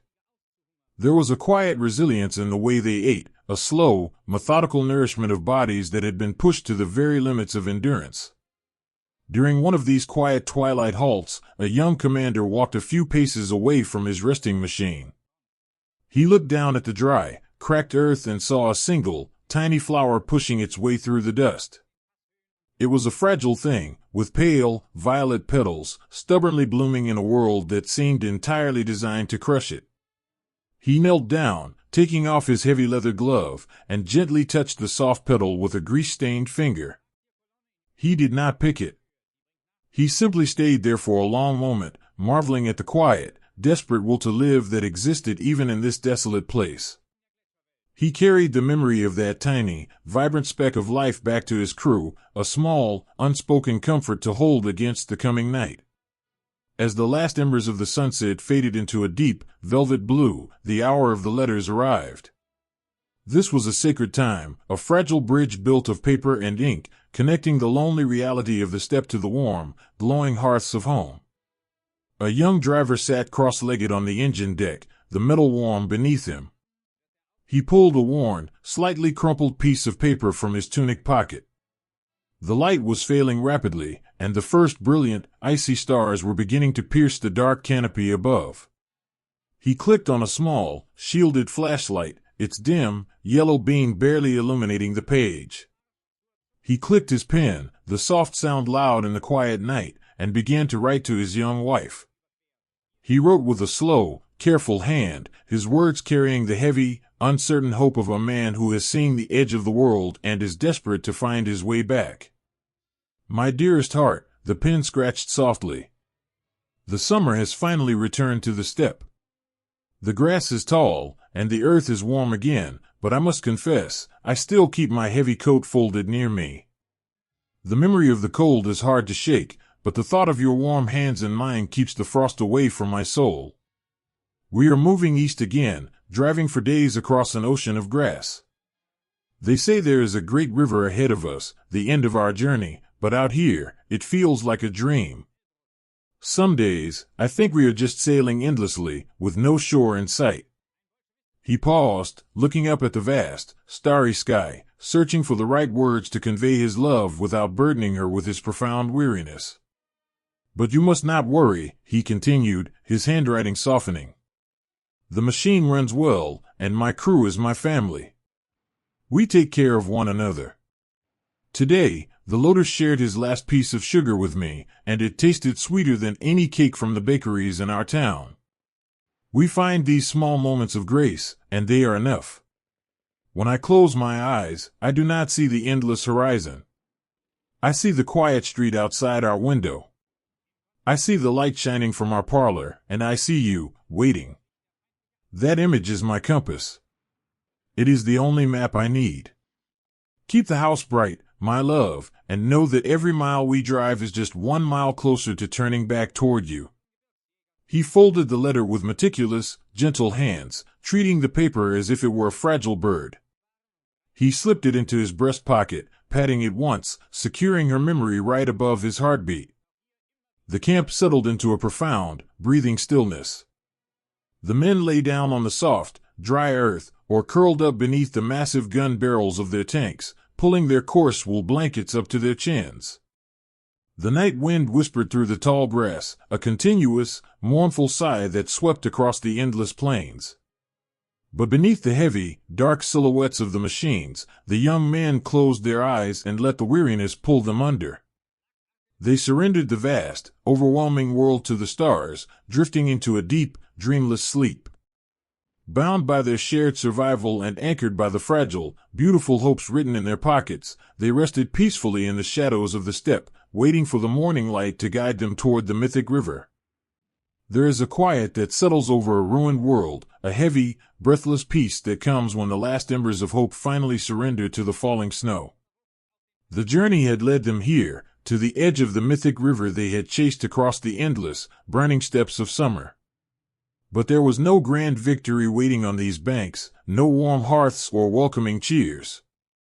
There was only a city of shattered stone and twisted iron, a sprawling labyrinth of broken buildings that reached up like jagged, desperate fingers toward a pale and unforgiving sky. And over it all, falling with a gentle, hypnotic rhythm, was the snow. It fell endlessly, a soft, white shroud that slowly buried the rubble, smoothing the harsh, violent edges of the ruined streets into rolling dunes of pristine frost. It covered the shattered windows and the fallen roofs, turning the city into a vast, silent tomb. To the young men trapped within its borders, the world had shrunk entirely. The wide, sweeping plains were gone. The homeland was a memory so distant it felt as though it belonged to another lifetime. There was only this frozen perimeter, the crushing weight of the cold, and the profound, quiet realization that they had walked into the twilight of their journey. The great steel machines, which had once roared with the thunder of 1,000 mechanical horses, were now entirely still. Their fuel tanks had long since run dry, their engines cold and silent. They sat parked in the shells of ruined factories or half buried in the snowy courtyards of abandoned apartment blocks, looking like ancient, forgotten monuments. They were no longer vehicles of motion, they were iron fortresses, the last, desperate sanctuaries for the men who had once commanded them. Inside these frozen metal holes, the air was still and bitterly cold, carrying the faint, metallic scent of frost and the quiet rhythm of shallow breathing. The young crews, wrapped in every scrap of canvas, wool, and torn fabric they could scavenge, huddled together in the deepest shadows of the crew compartments. Their uniforms, once so neat and dark, were now threadbare rags, pale with dust and stiff with ice. Their faces were hollowed by hunger, their eyes large and luminous, reflecting the tiny, wavering light of a single, hoarded candle. In these final, desperate days, the grand illusions of the world entirely melted away, leaving only the purest, most elemental truths of the human heart. The boundaries of rank, the noise of duty, and the distant commands from a world that had forgotten them all faded into the white silence. What remained was the profound, unshakable bond between the 5 men who shared the dark. They were brothers, bound by a love that was forged in the sweltering heat of the summer and tempered in the freezing dark of the ruined city. They moved with a gentle, deliberate slowness, conserving their vanishing strength, entirely devoted to easing the suffering of the men beside them. When a young loader, shivering uncontrollably, leaned his head against the cold steel of the turret ring, the commander did not offer hollow words of false hope. Instead, he quietly unwrapped the tattered woolen scarf from his own neck. His hands were numb and trembling, but he moved with absolute, tender care, wrapping the thin fabric around the boy's shoulders.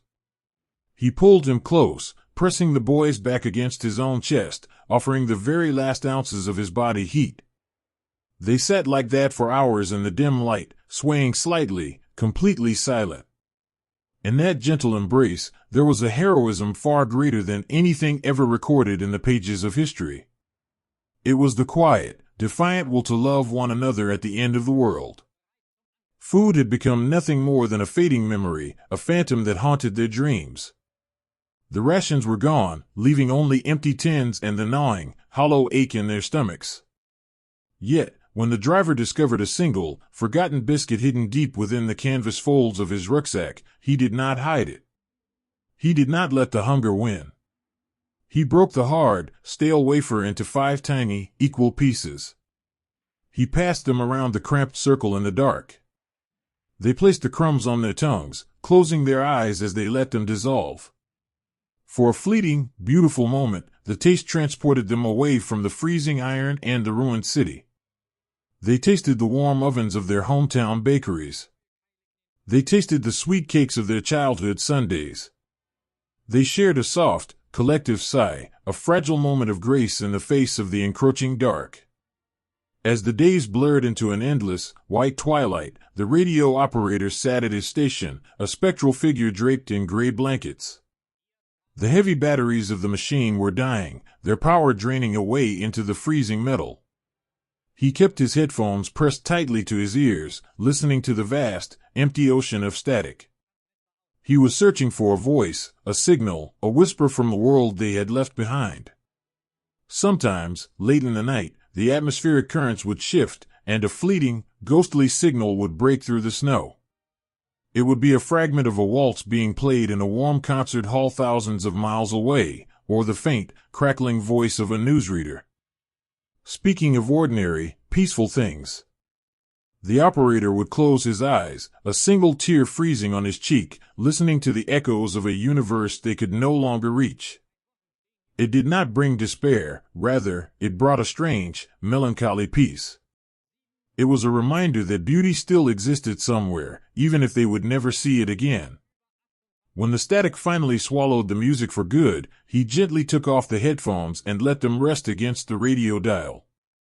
He turned to his brothers in the dark, giving a small, almost imperceptible shake of his head. The outside world was gone. There was only the snow, the steel, and each other. With the fading of the radio came the quiet, collective acceptance of their fate. It did not arrive with a dramatic breakdown or a cry of anger. It settled over them like a soft, heavy blanket. The frantic struggle to survive slowly transformed into a deep, profound weariness, a yearning for rest. In the dim, wavering glow of their final candle, a young gunner rested a small piece of torn paper on his knee. He held a pencil with both hands, his fingers too stiff to grip it normally. This was the hour of the final letters, the precious messages that would be entrusted to the last, desperate plane attempting to leave the frozen airfield outside the city. He knew it might never arrive. He knew these words might simply be swallowed by the snow, but he had to write them, just as his heart had to keep beating. He did not write of the ruined buildings or the terrible, biting cold. He did not write of his hunger or the inescapable reality of the tomb they were in. He loved his family far too much to leave them with the burden of his suffering. He wanted his final words to be a shield, a lasting comfort that they could hold onto in the years to come. My dearest mother, my beloved father, the pencil moved with an agonizing, deliberate slowness, carving the fragile words into the page. I am writing to you from the quietest place on earth. The snow is falling around us, thick and beautiful, covering the city in a soft white light. You must not worry for my comfort anymore. The struggling is over, and we are resting now. We have found a deep peace here, beneath the winter sky. He paused, resting his heavy head against the frozen wall of the tank, a soft smile touching his cracked lips as he pictured the small, warm kitchen of his youth. I am sitting with my crew. We are warm, and we are together. They have been the finest brothers a man could ever ask for, and I am not alone. I want you to know that my heart is full of gratitude for the life you gave me. I remember the smell of the pine trees in our garden, the sound of your laughter by the fire, the way the sun shone through the windows on a summer morning. I carry those memories with me, perfectly preserved, untouched by the winter. His hand trembled, the pencil slipping slightly, but he steadied it, determined to finish his final act of love. Do not weep for me when the spring comes. Look for me in the new leaves on the oak tree, and in the quiet breeze that sweeps across the fields. I am returning to the earth, returning to the quiet places. Keep the house bright. Keep the fire warm for each other. I am closing my eyes now, and I am dreaming of home. I love you, always and forever. He folded the small piece of paper, his hands moving with the extreme, delicate care of a watchmaker. He handed it to the commander, who placed it reverently into a small, waterproof pouch with the others, a collection of souls pressed into ink and paper, ready for their final journey. When the candle finally flickered and died, plunging the tight interior of the steel machine into absolute, velvet blackness, there was no panic. The darkness felt like an old friend, a gentle veil drawing closed over a long, exhausting day. The cold crept in, a heavy, numbing tide that slowly erased the pain in their limbs and the ache in their hollow bodies. They pulled themselves together into a tight, inseparable knot in the center of the floor. The driver rested his head on the gunner's shoulder. The radio operator intertwined his frozen fingers with the loaders. The commander wrapped his arms around as many of his boys as he could reach. Above them, the snow continued to fall through the ruined roofs of the city, drifting down to cover the cold, dark hulls of the machines in a thick, protective shroud. The wind whispered a soft, mournful lullaby through the shattered windows and the bent iron of the forgotten streets. Inside the silent white tomb, the young men let go of the world. They felt the heavy, impossible burdens of the war lift from their shoulders, drifting away like ash on the breeze. The fear completely evaporated, replaced by a strange, ethereal warmth that blossomed from within. They listened to the slow, steady fading of their own heartbeats, finding comfort in the rhythm of the brothers beside them. They closed their tired eyes, leaving the ruins and the snow far behind, walking hand in hand into the quiet, golden fields of their memories, finally stepping into the long, peaceful sleep they had earned. Even before the sky darkened, the earth itself began to hum, a deep and restless vibration that climbed upward through the soles of their boots and settled heavily into their hearts. It was high summer in the east, a season of overwhelming, vibrant life that seemed to mock the weary men who marched through it. The grass had grown impossibly tall, an endless, swaying ocean of emerald and pale gold that reached all the way to the waists of the soldiers. When the warm, fragrant wind breathed across the open steppe, the fields rippled and bowed like the surface of a gentle sea, soft, rhythmic, and deeply hypnotic.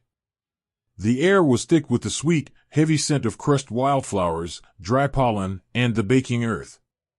It was a landscape of breathtaking, innocent beauty, a place meant for the lazy drone of honeybees and the slow drift of white clouds. But beneath this idyllic surface, a suffocating tension held the world captive. The sky above was a brilliant, cloudless blue, yet the horizon echoed with a relentless, rolling thunder. This thunder did not fall from the heavens, it rose from the very bones of the earth. It was the mechanical heartbeat of a changing tide, the heavy, grinding footfalls of an unseen storm gathering just beyond the curve of the world. The great steel machines lay hidden within this deep green sea, their dark, geometric silhouettes completely swallowed by the tall summer grass. They sat in agonizing silence, their engines cut, waiting in the sweltering heat.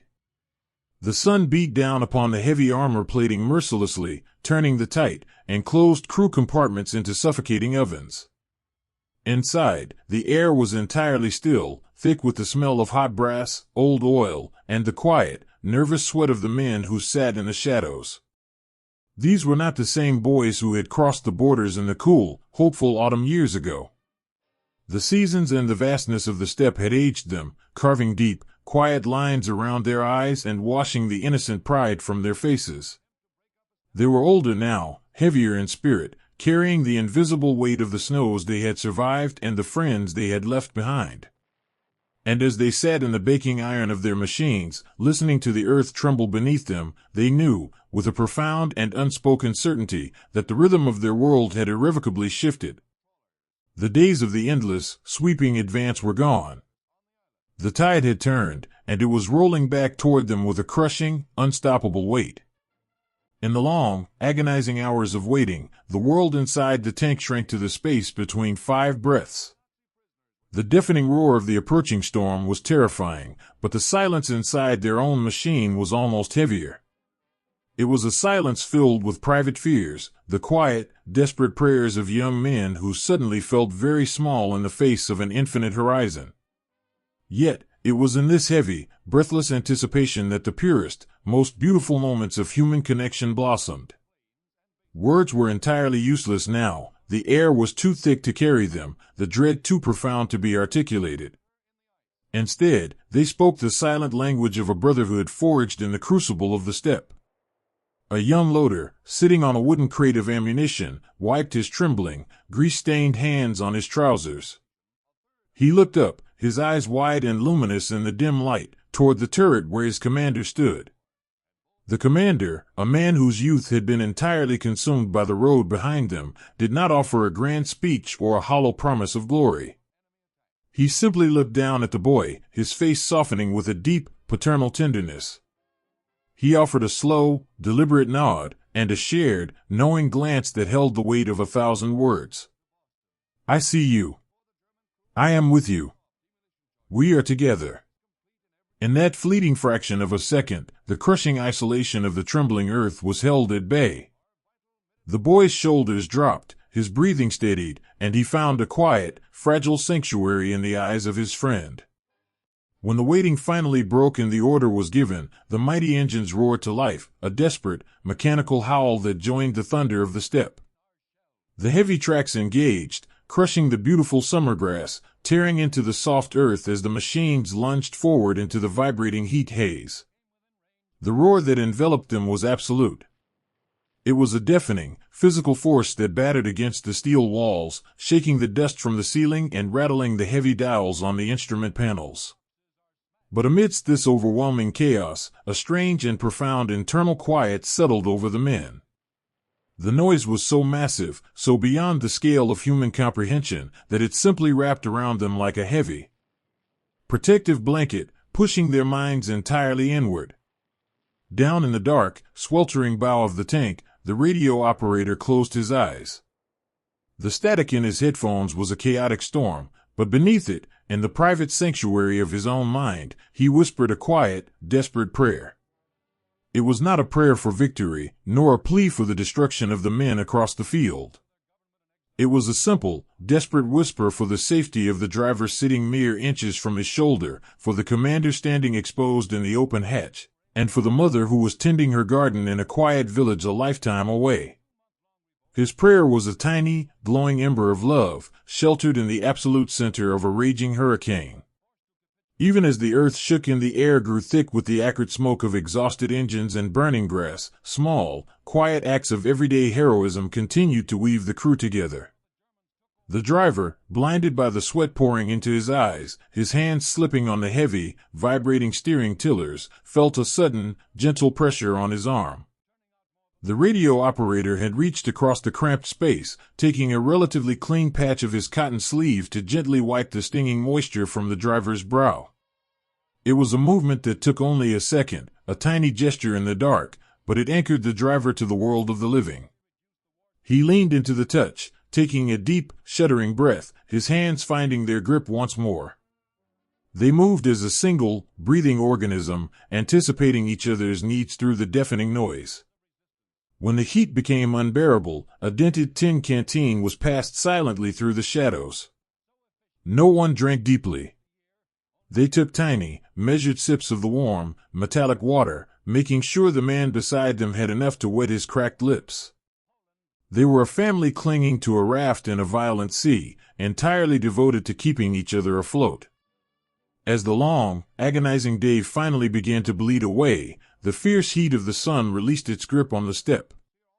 The sky turned from a blinding blue to a soft, bruised canvas of lavender, deep rose, and burning gold.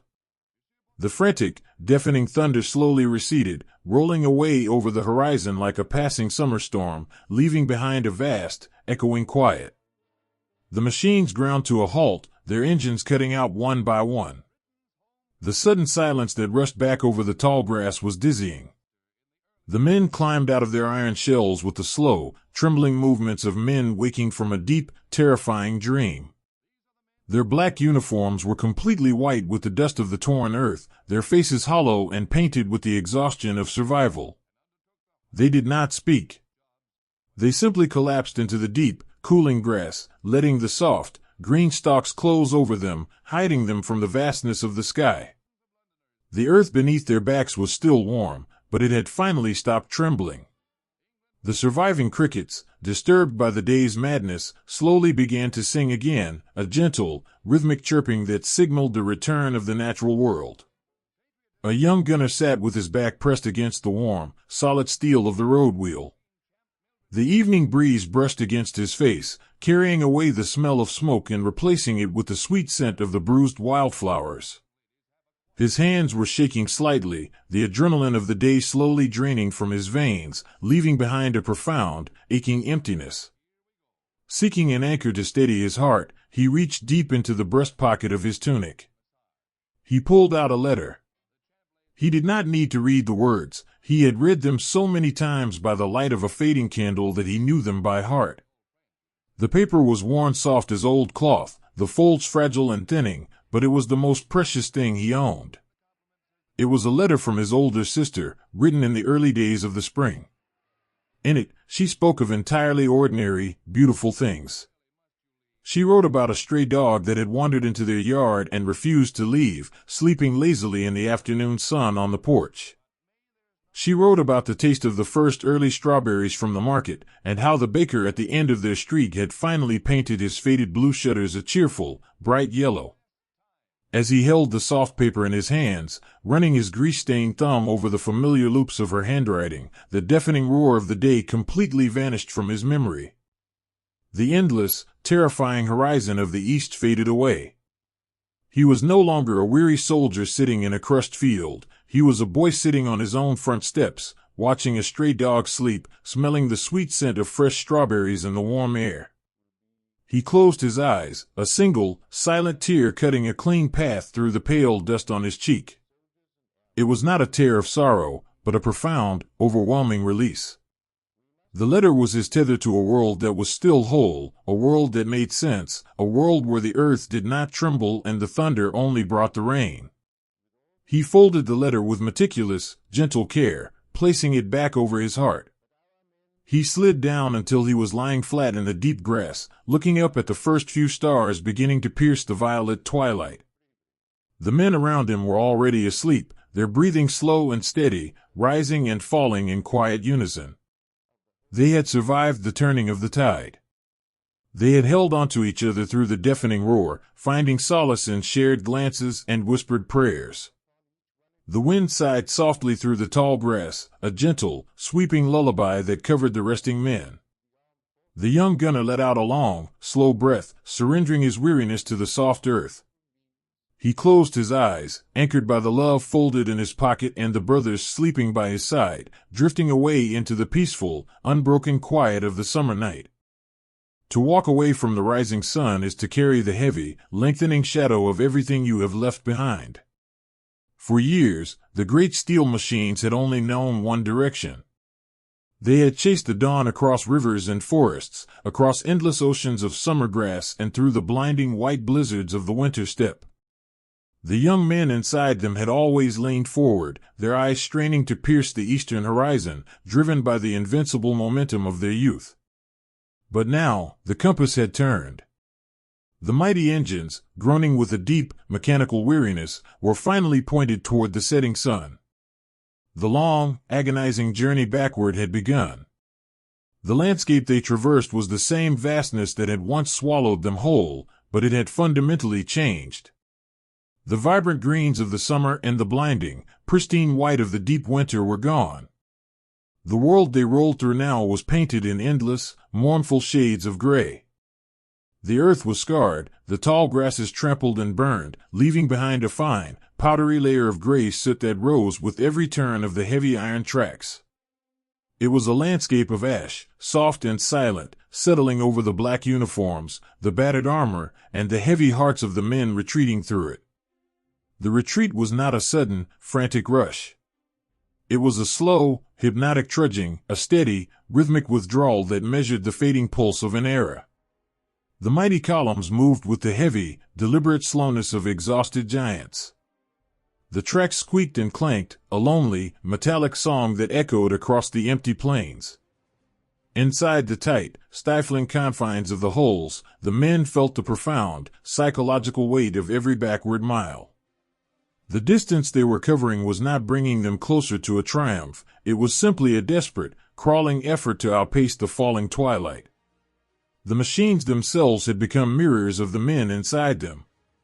They were no longer the pristine, gleaming marvels of engineering that had rolled out of the western forests so long ago. They were battered, rusted, and deeply scarred.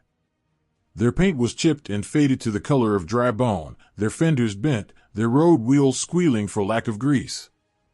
Yet, the crews loved these broken machines more now than they ever had in their days of pristine glory.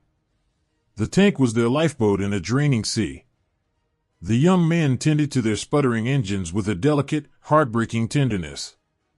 A driver, whose own face was hollow with hunger and stained with the indelible soot of the road, would spend his last ounce of evening energy gently coaxing life into the worn gears. He would run a dirty, bare hand along the cold steel of the steering tillers, whispering soft, encouraging words to the iron as if it were a weary, faithful horse. Just a little further, he would murmur in the dim light. Just over the next rise. You can rest soon. But the heaviest burden they carried on the long walk west was not the failing steel or the encroaching cold. It was the quiet, invisible presence of the empty seats. The tight, five-man brotherhoods that had formed the beating heart of these machines had been shattered. Inside the dim, claustrophobic turret, a commander would instinctively reach out to tap his gunner on the shoulder, only to feel his hand brush against empty air. He would pull his hand back slowly, the sudden realization settling over him like a suffocating blanket. The radio operator's station in the bow, once filled with the soft crackle of static and the comforting hum of a friend's breathing, was now a silent, gaping void in the shadows. They did not speak of the fallen. The grief was too vast, too sacred to be captured in clumsy, exhausted words. Instead, they mourned in small, devastatingly quiet rituals. When the meager rations were opened at twilight, the loader would carefully break a piece of hard, stale bread and set it on the empty metal stool beside him. It was a silent offering to a ghost, a refusal to let the memory of his brother slip away into the ash. They kept the empty headsets hanging neatly on their hooks.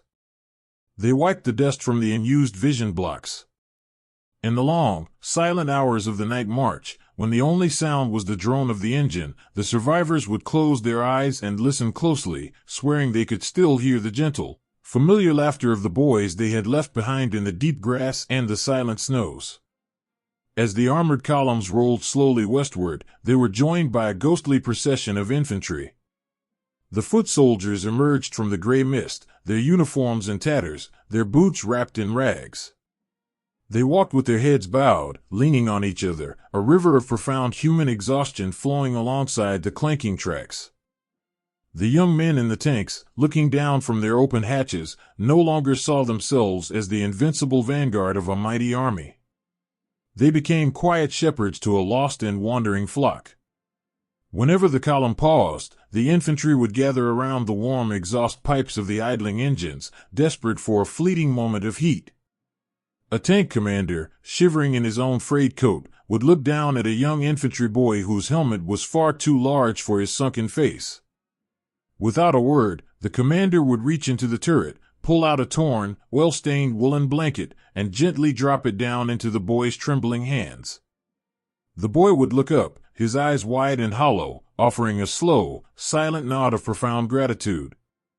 The commander would return the nod, his heart breaking quietly in his chest. In these small, fragile exchanges of warmth, the grand narratives of the world completely dissolved. There were no empires falling, no borders shifting, there were only tired boys trying to keep each other alive in the growing dark. As the days bled into weeks, a heavy, unshakable realization began to settle over the retreating crews. The world they had known, the world they had believed in when they first stepped out of their quiet hometowns, was crumbling into dust. The letters that occasionally managed to reach them from the west were changing. They no longer spoke of pristine gardens and sunny afternoons. The handwriting of their mothers and wives was shaky, the ink sometimes blurred by what looked like dried tears. The letters spoke in hushed, frightened tones about the falling rain of fire from the skies over their cities, about the empty shelves in the bakeries, and the ever-growing lists of names read out in the village churches. The sanctuary of home, the glowing, peaceful memory they had carried like a lantern through the darkest nights of the war, was beginning to dim. The realization that they were retreating toward a broken world was a sorrow too deep to fathom. When evening finally fell over the gray plains, wrapping the exhausted columns in a merciful, velvet darkness, the engines were cut. The sudden silence that washed over the steppe was immense and breathless. The men climbed down from their machines, their bodies stiff and aching, their movements slow and ghostly in the twilight. They gathered near the tracks, seeking the fading warmth of the cooling steel, the ash crunching softly beneath their worn boots. A young radio operator, sitting with his back pressed against the massive road wheel, pulled a small, battered notebook from deep within his tunic. He had only a tiny stub of a pencil left. He clicked on his shielded flashlight, the dim yellow beam barely pushing back the night. He rested the notebook on his knee, shielding the fragile paper from the cool, ash-laden wind. He wrote to his father, a quiet watchmaker who had once taught him how to repair delicate gears in the sunny window of their shop. He did not write about the retreat. He did not write about the empty seat beside him in the tank, or the terrible, gray soot that coated his hands. He wanted to offer his father the only gift he had left to give, the illusion of hope. "My dearest father," his pencil scratched softly, the sound blending with the whisper of the wind. "We are finally turning our faces toward the setting sun. The journey is long, and the roads are heavy, but the machine is still carrying us faithfully. The evenings here are growing cooler, reminding me of the autumns we used to spend walking in the woods behind the shop. I close my eyes and I can almost smell the wood smoke from our chimney." He paused, a sudden, heavy wave of exhaustion washing over him. He rested his head against the cold steel of the tank, taking a deep, shuddering breath. He looked up at the sky, searching for the familiar constellations, finding comfort in the fact that the stars had not changed, even if the world beneath them had. "I know the times are hard at home," he continued, the pencil moving with a slow, deliberate tenderness. "I read it in the spaces between Mother's words. But you must hold on, Father. You must keep the house standing. We are walking back to you as fast as the earth will allow. I am tired, it is true, but I am entirely focused on the front door of our house, on the sound of the bell chiming as I walk through it. I dream of sitting by the stove, simply listening to the ticking of the clocks on the wall. That is my only compass now. Keep the gears turning, Father. Keep the light burning in the window. I am following it home." He gently closed the notebook, pressing his hand flat against the worn leather cover for a long moment. He slipped it back into his pocket, tucking it safely over his heart. The camp had fallen perfectly still. The vast, gray landscape was swallowed by the dark, leaving only the soft, silver light of the moon reflecting off the frosted armor of the machines. The men lay huddled together in the deep shadows, wrapped in their tattered coats, their faces pale and serene in the moonlight. They had surrendered to the exhaustion, letting the heavy, agonizing weight of the long journey slip away into the night. The wind blew gently across the endless plains, sweeping the fine, gray ash over their footsteps, erasing the path they had taken. But the young men were no longer looking back. They closed their tired eyes, breathing in the cool night air, letting the rhythmic beating of their own hearts lull them into a deep, dreamless sleep. Bound by their quiet grief, their profound resilience, and the fragile, beautiful memories they carried in their pockets, they rested peacefully in the shadow of their crumbling world, waiting for the dawn to guide them one step closer to home. To be trapped in a garden of blooming flowers is a very strange and beautiful kind of terror. The vast, endless horizons that had once swallowed them whole were gone, replaced by a world that pulled tight and unyielding against their skin. The long journey had brought them to the west, and to a landscape that did not offer sweeping steppes or rolling dunes. Instead, it offered a claustrophobic maze of ancient, sunken lanes and towering walls of green. These were the hedgerows. They were not simple bushes, but massive, ancient barriers of packed earth, woven through with centuries of thick, knotted roots, twisted briar, and blooming hawthorn. They turned the soft, undulating countryside into a sprawling, leafy labyrinth, a puzzle of deep green corridors that hid the world away. For the great steel machines, built to roam across open plains and conquer massive distances, this beautiful landscape was profoundly suffocating. They were suddenly forced to crawl like massive, blind beetles through narrow tunnels of foliage.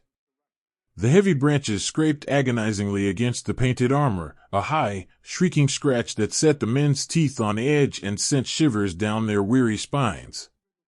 Inside the metal holes, the air was entirely stagnant. The gentle breezes of the open country could not penetrate the thick walls of the hedges. Instead, the air sat heavy and still, thick with the sweet, intoxicating perfume of wild roses and apple blossoms, mingling strangely with the sharp, nervous sweat of trapped men and the bitter scent of hot engine oil. The most terrifying reality of the hedgerows was the absolute, crushing blindness. In the east, They had learned to watch the horizon, seeing the danger coming from miles away across the flat earth. Here, the world ended abruptly just a few feet in front of the gun barrel. The driver, peering through his narrow, thick glass visor, saw nothing but a solid, impenetrable wall of leaves, shadow, and twisting wood. He was entirely blind, steering a behemoth of iron through a delicate, crushing tunnel, entirely separated from the world outside his tiny window. This profound blindness placed an unbearable, lonely weight upon the shoulders of the commander. He was the only one who could see. Standing with his head exposed from the open cupola, he bore the physical and emotional brunt of the labyrinth.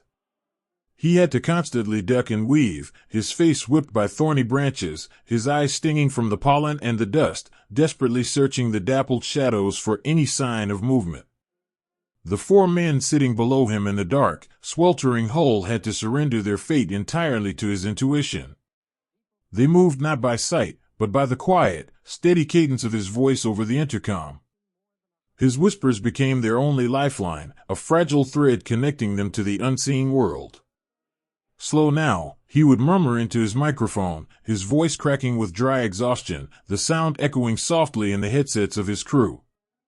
A few paces forward. Gently. Hold here. The men below would obey without a single question, their hands moving over the levers and dials with a practiced, desperate precision. They placed their lives entirely in his weary hands. In the dark of the tank, the radio operator would close his eyes, listening to the commander's steady breathing over the wire, finding a deep, unspoken comfort in the sound. It was a profound exercise in absolute trust. They were blind men, walking through a dark forest, holding onto the hand of a brother who promised to guide them through the briars. And above them, beyond the canopy of leaves, the sky had changed. The heavens, which had once felt like a wide, indifferent canvas, were now filled with a constant, unseen danger. The buzzing of engines high above forced the columns to hide. The sky was no longer a friend, it was a ceiling of absolute dread. The mighty machines, once the proud vanguard of a roaring advance, became hunted things. They were forced to retreat deep into the shadows of ancient oak trees and thick, overgrown orchards. They became desperate gardeners, cutting massive branches of fresh foliage and draping their steel hulls in green, trying to erase their sharp, mechanical edges. They covered the gun barrels with vines and piled leaves upon the engine decks, attempting to become just another shadow in the forest.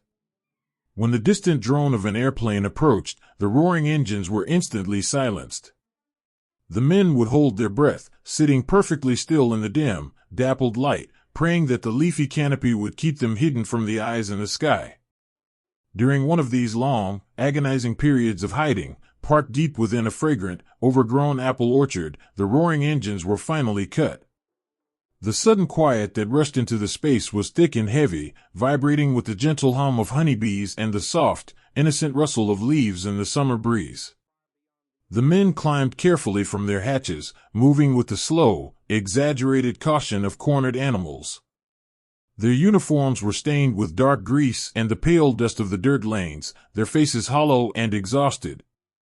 A young gunner, his hands trembling slightly from the tension of the morning's blind crawl, reached up to the long, dark steel of the main cannon. Drifting down from the branches above, a single, perfect white apple blossom had come to rest on the cold iron. He picked it up gently, cradling it in his dirty palm. He twirled it slowly between his grease-stained fingers, marveling at its fragile, flawless perfection. It was so completely out of place against the grim reality of his world. The loader, watching him from the edge of the engine deck, offered a small, knowing, weary smile. He reached deep into his canvas satchel and produced a bruised, slightly wrinkled apple he had scavenged from the tall grass earlier that morning.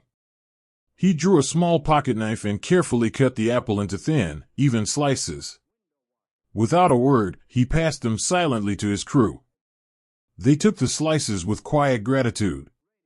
The sweet, tart juice was a fleeting burst of vibrant life in the suffocating heat of the labyrinth.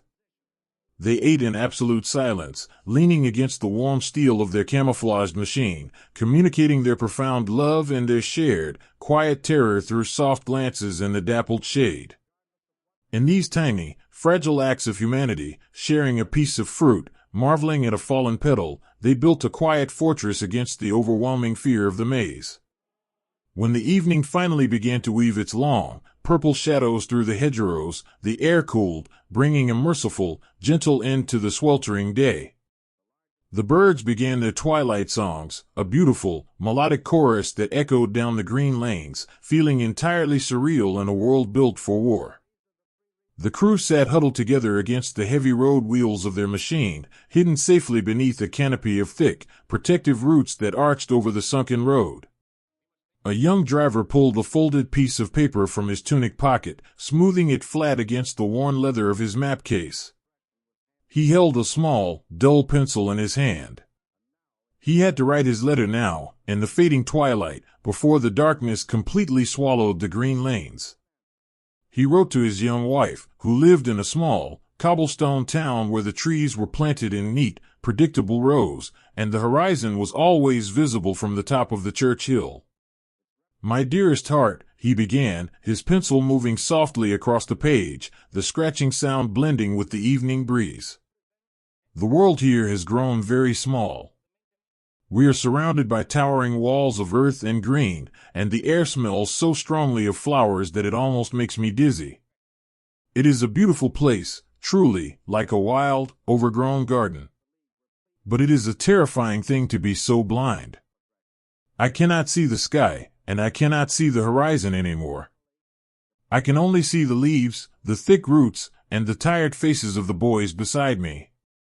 He paused, looking over at his commander, who was sitting quietly a few feet away, his eyes closed, his head resting against the bark of an ancient oak tree, finally finding a moment of rest from the burden of sight. "But you must not fear for me," the young driver continued, his handwriting small and deliberate. "Our commander has sharp eyes, and we trust him completely. He guides us through the dark, and we follow his whispers. When we must be perfectly still, hiding beneath the trees from the sky, I close my eyes and I picture our own small garden. I imagine you sitting on the wooden bench, with the late afternoon sun warming your face, and the neat rows of vegetables you planted in the spring. That image is the only horizon I need now. It is the light that guides me through this maze." He smiled softly in the dim light, a deep, hollow longing settling in his chest. "The heavy roots of these hedges offer us a strange kind of shelter. We sleep beneath them, and the earth feels very old and very quiet. Keep the garden gate unlocked, my love. Keep the lantern lit in the window. Even when I cannot see beyond the leaves, I am holding on to the thought of home, and it keeps my heart perfectly steady." He folded the letter with quiet, meticulous care, pressing the creases sharp before tucking it gently into his breast pocket, resting it against the steady rhythm of his heart. The night fell completely, turning the blooming hedgerows into solid, towering walls of black velvet. The world became utterly still, save for the gentle, rhythmic whisper of the wind through the dense leaves and the distant, lonely, mournful call of a night owl searching the dark. The young men huddled closer together beneath the massive, silent bulk of their camouflaged machine, pulling their heavy woolen coats tight against the damp, fragrant earth. They surrendered completely to the profound exhaustion of their blindness. They trusted the deep shadows to hide them from the sky. They trusted the ancient, tangled roots to cradle them against the night. And above all, they trusted each other to keep the silent watch. Breathing in the sweet scent of the apple blossoms, they let the darkness wash over them. They drifted away into a deep, dreamless sleep, resting peacefully in the heart of the beautiful, terrifying labyrinth, waiting for the gentle grace of the morning light to find them once again.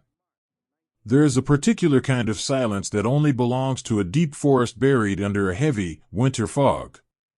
It is not the empty, echoing silence of the vast steppes, nor the tense, waiting stillness of the summer hedgerows.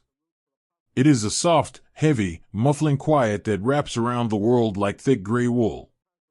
In this ancient forest, the towering pines stood like dark, silent sentinels, their massive branches bowing gracefully under the weight of wet, newly fallen snow.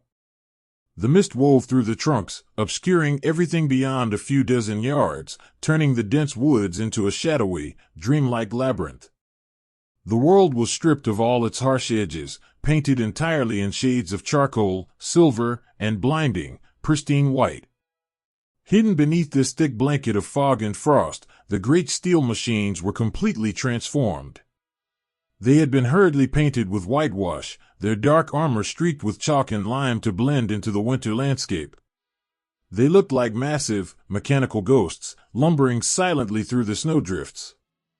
The heavy tracks, which usually announced their presence with a deafening metallic clatter, were muffled by the deep powder, reducing their approach to a soft, rhythmic crunching that sounded like the slow footsteps of a sleeping giant. Inside the freezing, iron bellies of these phantom machines, the crews sat in the dim, wavering shadows.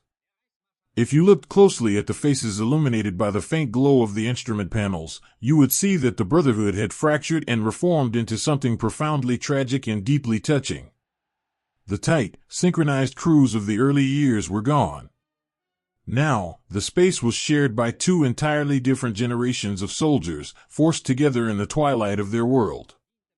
There were the veterans, the drivers and commanders who had survived the burning deserts, the weeping mud, and the endless horizons. Though they were only in their early 20s, their eyes were ancient. Their faces were hollowed by years of exhaustion, their expressions set in a quiet, unshakable sorrow. And then, sitting nervously beside them in the dark, were the replacements. They were boys. They were children pulled from their school desks and quiet village homes long after the tide had turned, dressed in heavy woolen uniforms that hung far too loosely on their thin, trembling frames. Their faces were smooth, completely untouched by the razor, their eyes wide and bright with a raw, paralyzing fear of the unknown. They had missed the days of the roaring advances and the golden summers. They had arrived only for the winter, stepping directly into the closing shadows of the forest. In the cramped, freezing quarters of the tank, the veterans did not treat these frightened boys with the harsh, barking discipline of the training yards. Instead, they responded with a quiet, breaking heart, adopting the roles of protective older brothers and surrogate fathers. When a young loader, his hands shaking so violently from the cold and the fear that he dropped a heavy iron wrench, braced himself for a reprimand, the veteran commander simply reached down. He picked up the wrench, his own hand steady and scarred, and gently placed it back into the boy's palm. He reached out and pulled the collar of the boy's oversized tunic tightly around his neck, fastening the top button against the draft. He offered a slow, reassuring smile, a gentle nod in the gloom. "Steady, little brother," he whispered, his voice barely audible above the low hum of the idling engine. "Keep your hands close to the radio. It is warm there. I will watch the trees for you." In that simple, quiet gesture, the paralyzing terror in the boy's chest slowly began to loosen, replaced by a fragile, desperate devotion to the man who was keeping him safe. Then, against all reason and expectation, the order came to move forward. For months, they had only known the heavy, agonizing retreat. They had grown accustomed to walking away from the sun, leaving the world behind them. But now, the mighty engines roared to life, their voices echoing through the dark pines, and the tracks bit into the snow, pushing the heavy machines forward into the gray mist. It was a sudden, desperate surge, a final flicker of the dying flame. As they rolled beneath the snow-laden branches, pushing deeper into the unknown woods, a strange and beautiful illusion began to take hold. The thick winter fog was a miraculous shield. It completely hid the sky, silencing the terrifying drone of the airplanes that had haunted their every waking hour. It masked the broken state of their columns, hiding the rust and the weariness behind a veil of silver mist. For a few fleeting, dreamlike days, it felt as though the clock had been turned back. The young boys, feeling the forward momentum, looked out through the vision blocks and felt a sudden, innocent surge of hope. They saw the mighty cannon pointing forward, they felt the steady, driving power of the engine beneath their boots, and they believed the nightmare was ending. They believed the stories they had been told in their classrooms, that the tide was turning once more, that they were part of a grand, invincible march. They turned to the veterans in the dark, offering small, hopeful smiles, their eyes shining with the fragile illusion of victory. The veterans saw these smiles, and their hearts ached with a profound, unbearable tenderness. They knew the truth. They knew this advance was nothing more than a ghost wandering through the snow, a final, desperate gasp before the end. They knew the fog would eventually lift, and the sky would return. But they did not speak this truth aloud. They could not bear to extinguish the tiny, flickering light of hope in the boys' eyes. Instead, the veterans returned the smiles. They let the boys have their illusion. They shared their meager rations with a renewed, gentle spirit, passing a tin cup of hot, watered-down coffee to the shivering children, letting them drink deeply while taking only a drop for themselves. They spoke of the road ahead as if it truly led somewhere, offering the boys the comfort of a future, even if it was only a fairy tale spun in the dark. They became the quiet guardians of a beautiful lie, sheltering the innocence of the replacements for just a little while longer. As the column pushed deeper into the labyrinth of the dark pines, the beauty of the forest was entirely mesmerizing. The heavy machines brushed against the low-hanging branches, sending cascades of glittering, powdery snow tumbling down over the armor plates like showers of diamonds. The scent of crushed pine needles, sharp and clean, filled the air, briefly overpowering the harsh smells of exhaust and oil. It was a strange, peaceful juxtaposition, these engines of war moving through a winter wonderland so quiet and perfect it felt like a holy place.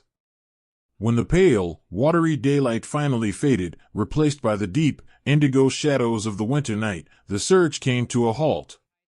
The engines were cut, and the massive, overwhelming silence of the snowy forest rushed back in to claim them. The men climbed out of their hatches, moving slowly in the freezing air. They did not build fires, the light would betray them through the fog. Instead, they used the thick, heavy branches of the pines to build small, hidden shelters against the steel hulls of their machines.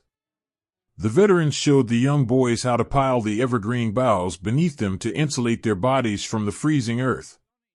They huddled together against the engine deck, the warm iron radiating a gentle, fading heat into the night. A young replacement, exhausted beyond measure, his face pale and smudged with soot, leaned heavily against his veteran commander. Within moments, the boy's breathing slowed, and he drifted into a deep, trusting sleep, his head resting securely on the older man's shoulder. The commander did not move. He wrapped his own heavy, gray greatcoat around the boy, pulling it tight to keep out the creeping frost, sitting perfectly still in the dark. Nearby, a weary radio operator sat beneath the massive overhang of the gun barrel, holding a small, crumpled piece of paper in his lap. He had no flashlight, only the faint, ghostly luminescence of the snow reflecting the ambient night. He held his pencil with stiff, clumsy fingers. He was a veteran of the long roads, a man who had seen the vast steppes and the ruined cities, but tonight, his heart was entirely focused on the quiet woods of his childhood. He wrote to his mother, the words forming slowly, guided more by memory than by sight. "My dearest mother," he whispered the words in his mind as the pencil scratched the paper. "We are resting tonight in a deep, beautiful forest. The snow is falling gently, and the fog has wrapped us in a quiet, protective blanket. It is so peaceful here. It reminds me of the woods behind our house, where Father used to cut the firewood in the winter. The smell of the pine is exactly the same." He paused, looking over at the young boy sleeping against the commander. He felt a deep, welling sorrow for the youth that was being stolen away in these dark woods, a sorrow that made him long for the absolute safety of his mother's kitchen. "I am surrounded by good men, mother, and by boys who remind me so much of my younger brothers. We are looking out for them. We are keeping them warm, and we are sharing our hope with them. The fog hides the rest of the world from us, and for tonight, that is a blessing. It allows us to pretend that we are just travelers in the snow, waiting for the morning to show us the way home." He took a slow, shivering breath, his hand steadying as he wrote the final lines. Do not worry for the cold. The trees are sheltering us, and the brotherhood we share is a fire that the winter cannot touch. I am holding the memory of your voice in my heart, and it is the sweetest sound in this silent forest. Keep the house warm, and know that I am resting safely in the shadow of the pines." He folded the letter with extreme care, tucking it deep inside his tunic, a fragile paper shield resting gently against his chest. As the hours deepened toward midnight, the wind began to shift. The thick, gray fog that had protected them, that had granted them their fleeting illusion of hope, slowly began to thin. The mist separated into long, ghostly ribbons, drifting away through the dark trunks of the trees. Above them, the sky slowly revealed itself. The clouds broke apart, exposing a vast, terrifying canopy of brilliant, icy stars.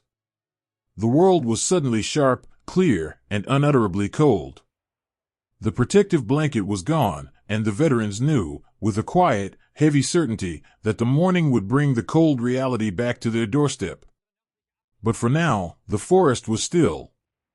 The young boys slept deeply, dreaming of warm hearths and the innocent promise of tomorrow, entirely unaware of the clearing sky.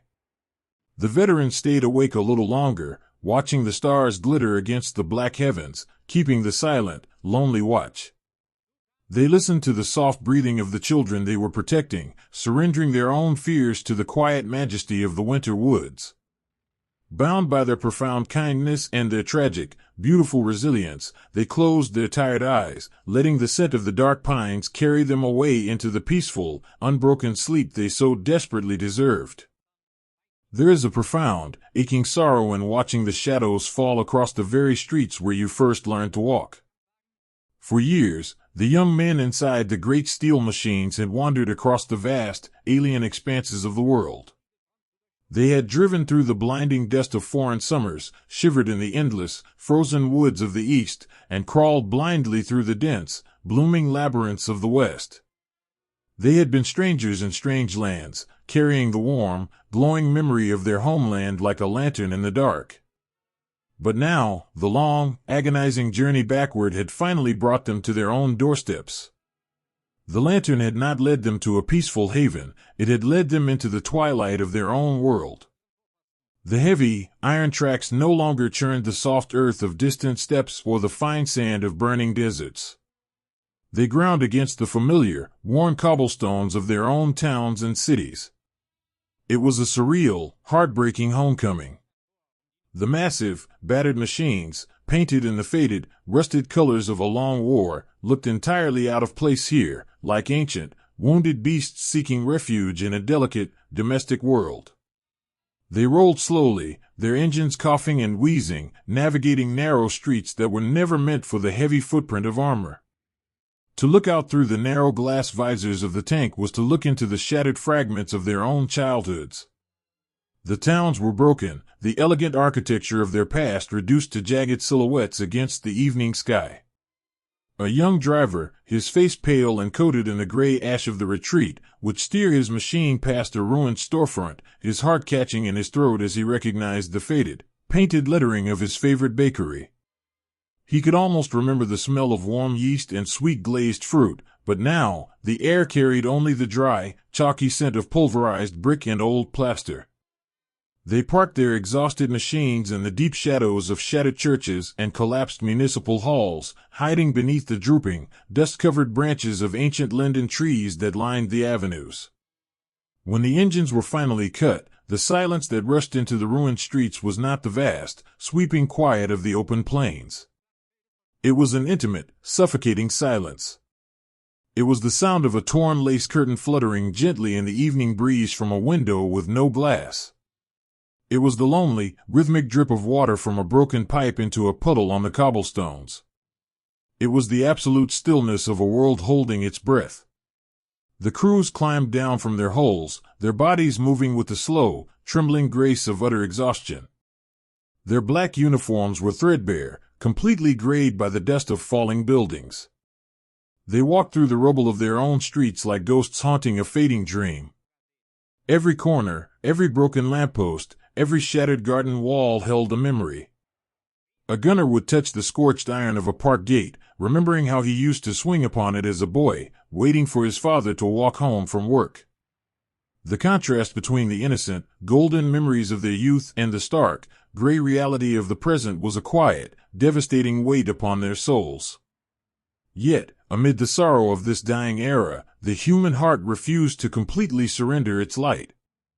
In the shadows of the ruins, the grand, sweeping ideologies of the war completely evaporated. What remained was only a desperate, profound need to care for one another. Seeking shelter from the creeping evening chill, a weary crew pushed open the heavy, splintered wooden door of a partially collapsed townhouse. They moved quietly, their boots crunching softly on the fallen plaster, not wanting to disturb the ghosts of the home. In the dim, failing light of the cellar, they found them, an elderly couple, huddled together beneath a thick, woolen blanket, their eyes wide with the quiet, dignified terror of those who have seen their world end. The young soldiers, looking terrifying in their soot-stained uniforms, did not act as conquerors or hardened veterans. They instantly became the respectful, gentle sons of their homeland.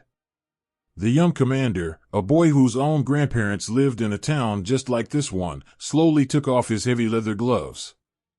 He knelt down on the cold stone floor, moving with deliberate, soothing slowness. He reached into his canvas satchel and pulled out their very last tin of preserved meat and a half-empty canteen of water. He did not speak of the war.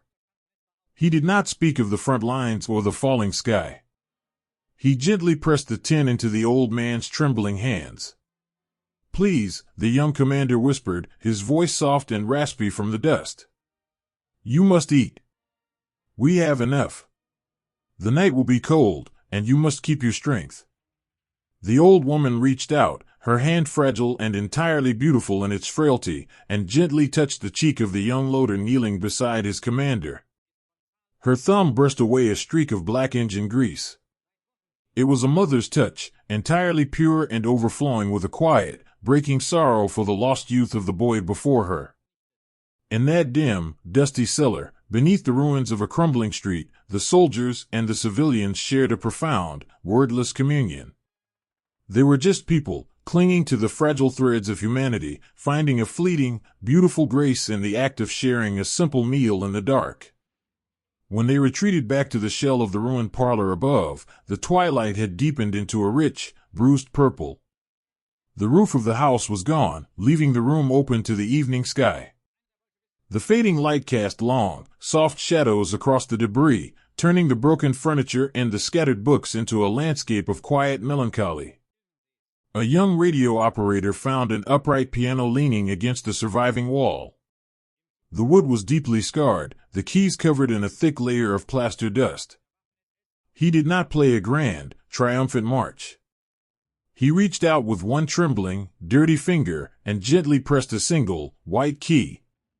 The note rang out, clear and sweet, echoing softly down the ruined street. It was a lonely, beautiful sound, a tiny rebellion against the destruction, a reminder that art and beauty had once lived in this room. He sat down on a broken chair near the empty window frame, pulling a small, frayed notebook from his pocket. He had no one left to send a letter to, the postal lines had long since vanished, swallowed by the retreat. But he needed to write. He needed to anchor his soul to the page, to record the fading light of his world before the night completely took it. He held his small pencil, the lead dull and worn, and wrote in the fading, silver light of the evening. "To whoever may find this," he wrote, his hand moving slowly, treating the paper with a sacred reverence. "The sun is setting on our streets today. We have walked a very long way, across oceans of grass and through the deepest snows, only to find our own homes broken. It is a strange and heavy sorrow to see the places we loved reduced to ash and stone. I walked past the schoolyard today, and the swings were gone. The baker's window is shattered. The world I knew as a boy is slipping away into the twilight." He paused, resting his head against the cool brick of the wall. He listened to the soft, rhythmic breathing of his crewmates, who had curled up on the floorboards, wrapping themselves in old rugs and torn curtains, finding sleep amidst the wreckage. "But as I sit here, watching the stars slowly appear above the ruined roof, I realized that the heart of this place is not in the bricks or the glass. It is in the quiet moments we share. Today, we gave our food to an old man and his wife. The look in her eyes was exactly like my mother's. The kindness remains. The love we have for each other, the brotherhood that has kept my crew alive through the darkest nights, that cannot be shattered by any storm. The buildings may fall, and the era may die, but the humanity we hold onto in the shadows will endure. He smiled a soft, weary smile in the dark. I do not know what tomorrow will bring. The great machines are tired, and so are we. But tonight, the air is cool, and the sky is clear. I am home, even if home is broken. I will close my eyes now, and I will dream of the streets as they used to be, filled with light and music and the sound of children playing on the cobblestones. He closed the notebook gently, placing it on the dusty mantelpiece, a quiet monument to a boy who had loved his world deeply. The night finally settled over the ruined town, a thick, velvet blanket that softened the harsh edges of the destruction. The moonlight spilled down through the broken roofs, painting the rubble in pale, forgiving strokes of silver and gray. The heavy steel machine sat silently in the alley, its dark armor cooling in the night air, an exhausted guardian resting at the end of a long, terrible road. Inside the hollowed houses, the young men slept. They did not dream of the war, or the vast, terrifying expanses of the East. They dreamed of ordinary, beautiful things. They dreamed of Sunday dinners, of warm stoves, and of walking hand in hand with the people they loved down pristine, sunlit avenues. Sheltered by the ghosts of their childhoods, anchored by their profound kindness and their quiet resilience, they rested peacefully in the twilight of their era, letting the silence of the cobblestones carry them away into the gentle, forgiving dark. There is a moment when the roaring of the world simply stops, and the silence that follows is so vast it feels as though the earth itself has forgotten how to breathe. For years, the rhythm of their lives had been measured by the deafening, relentless pulse of massive engines. They had lived within a mechanical heartbeat that vibrated through their boots, rattled their bones, and drowned out the gentler sounds of the world. It was a noise that had carried them across endless summer steppes, through freezing winter forests, and down the narrow, shattered cobblestone streets of their twilight. But on this final, unremarkable morning, beneath a sky of soft, overcast gray, the long journey came to its absolute end. The great steel machines, battered, rusted, and deeply exhausted, rolled to a slow, creaking halt in a quiet, overgrown meadow. They looked nothing like the gleaming, invincible marvels that had once paraded out of the western woods. They were scarred by the elements, their paint stripped away by desert sands and winter ice, their heavy tracks clogged with the mud of 100 different horizons. They were weary, iron giants that had finally run out of road. Inside the tight, claustrophobic belly of the lead machine, the young driver rested his grease-stained hands on the steering tillers for the very last time. His face was hollow, painted with the pale dust of the retreat. He did not look at his commander. He simply closed his eyes, took a deep, shuddering breath, and reached for the ignition switch. With a slow, deliberate twist of his wrist, he severed the connection. The engine gave a deep, rattling cough, a final, metallic sigh, and then it died. The sudden absence of sound was not merely a quietness, it was a physical weight. It rushed into the cramped crew compartment, filling the space where the roar used to be. For a long, suspended minute, no one moved. The 5 men sat in the dim shadows of the hull, listening to the entirely unfamiliar sound of nothingness. The only noises were the soft, rhythmic ticking of the overheated metal slowly contracting in the cool air, and the shallow, fragile breathing of the brothers sitting beside them. When they finally pushed open the heavy steel hatches and climbed out into the pale morning light, they moved with the slow, trembling hesitation of men stepping onto a new planet. They slid down the sloping armor, their boots touching the soft, damp earth of the meadow. Their legs were unsteady, stripped of the constant vibration that had anchored them for so long. The air outside the tank smelled entirely different. The sharp, bitter tang of cordite, burning oil, and exhausted diesel was already beginning to dissipate, carried away by a gentle, cleansing breeze. In its place came the pure, sweet scent of wet grass, damp soil, and the faint, delicate perfume of early wildflowers blooming at the edge of the woods. It was the scent of a world trying to heal, breathing its first quiet breaths of peace. Standing in the tall grass, the crew turned to look back at the machine that had been their home, their prison, and their faithful protector. Without the roar of the engine, the tank was no longer a terrifying beast of war. It was suddenly just a hollow shell of iron, heavy and cold, settling deeply into the earth. A young gunner reached out, resting his bare hand against the scorched armor of the road wheel. He patted it gently, a silent, tender farewell to the steel that had kept him safe through the darkest nights of his life. The brotherhood that had kept them alive in the darkest hours now faced the heartbreaking reality of the light. They gathered in a tight, quiet circle in the meadow. There were no grand, sweeping speeches, no triumphant cheers. The grief they carried for the boys they had left behind in the snow and the sand was too profound for words. Instead, they shared a final, sacred communion of silence. The commander, a young man whose hair had prematurely grayed at the temples, reached out and pulled his driver into a deep, fierce embrace. He pressed his face into the boy's shoulder, his eyes squeezing shut against a sudden, overwhelming flood of tears. One by one, they held each other. They pressed their foreheads together, their hands gripping the frayed, soot-stained wool of their tunics.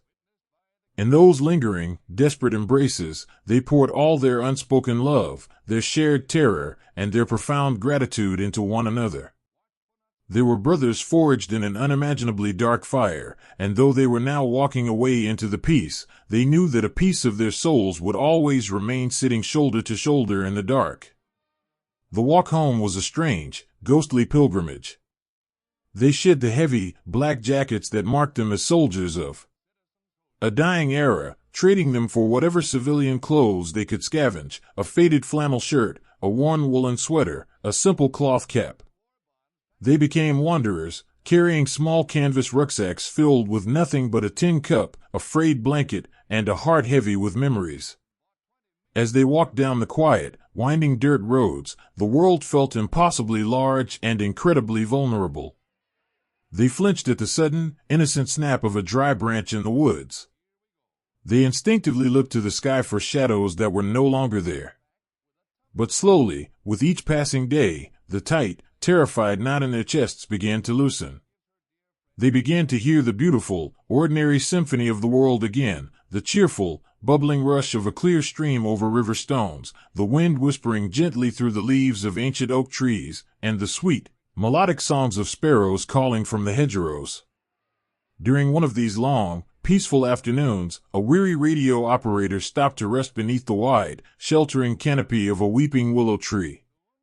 He sat by the edge of a small pond, taking off his heavy, worn boots to let the cool water soothe his aching feet. The sun was warm on his face, a gentle, golden light that felt entirely different from the harsh, blinding glare of the desert or the pale, freezing sun of the steppe. He reached deep into his canvas bag and pulled out his battered, leather-bound notebook. It was almost full, the pages crinkled by humidity and stained with the grease of 100 different days. He had just enough space left on the very last page. He took out his dull, tiny stub of a pencil, resting the book on his knees. He was not writing to his family this time, for he was finally, truly on his way to them. He was writing to the ghosts he carried, and to the boy he had been when he first left home.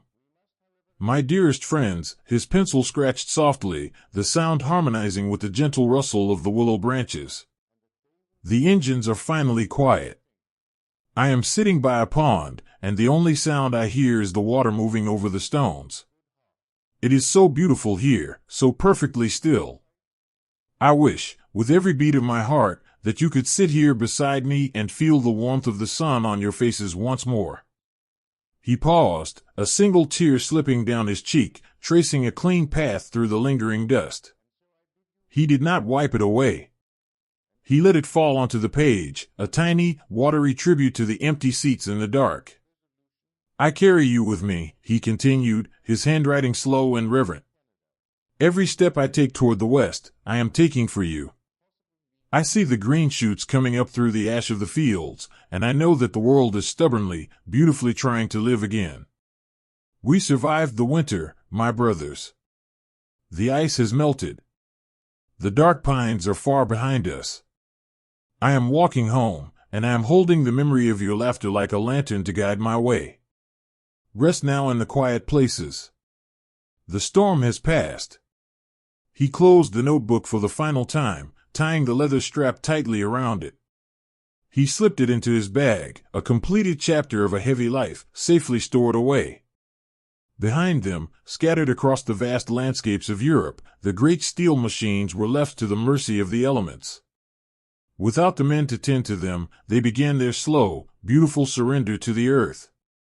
The summer rains washed away the soot and the dust, leaving the bare iron exposed to the damp air. Slowly, softly, the rust began to bloom. It spread across the heavy armor plates like a creeping, red moss, turning the dark, menacing silhouettes into vibrant streaks of autumn orange and deep, earthy brown. Vines of wild ivy crept up from the soil, curling their tender green tendrils around the massive road wheels, weaving through the heavy links of the tracks, anchoring the machines permanently to the ground. Small birds built their nests deep within the empty, echoing barrels of the main guns, filling the spaces that once held fire with the fragile, beautiful chirping of new life. The tanks became quiet monuments, rusting peacefully in the sun, slowly being swallowed by the tall grass and the forgiving embrace of nature. And finally, at the end of the long road, the young men found their way back to the cobblestone streets of their childhoods. The towns were often broken, the roofs patched and the windows boarded, but the light that mattered most was still burning.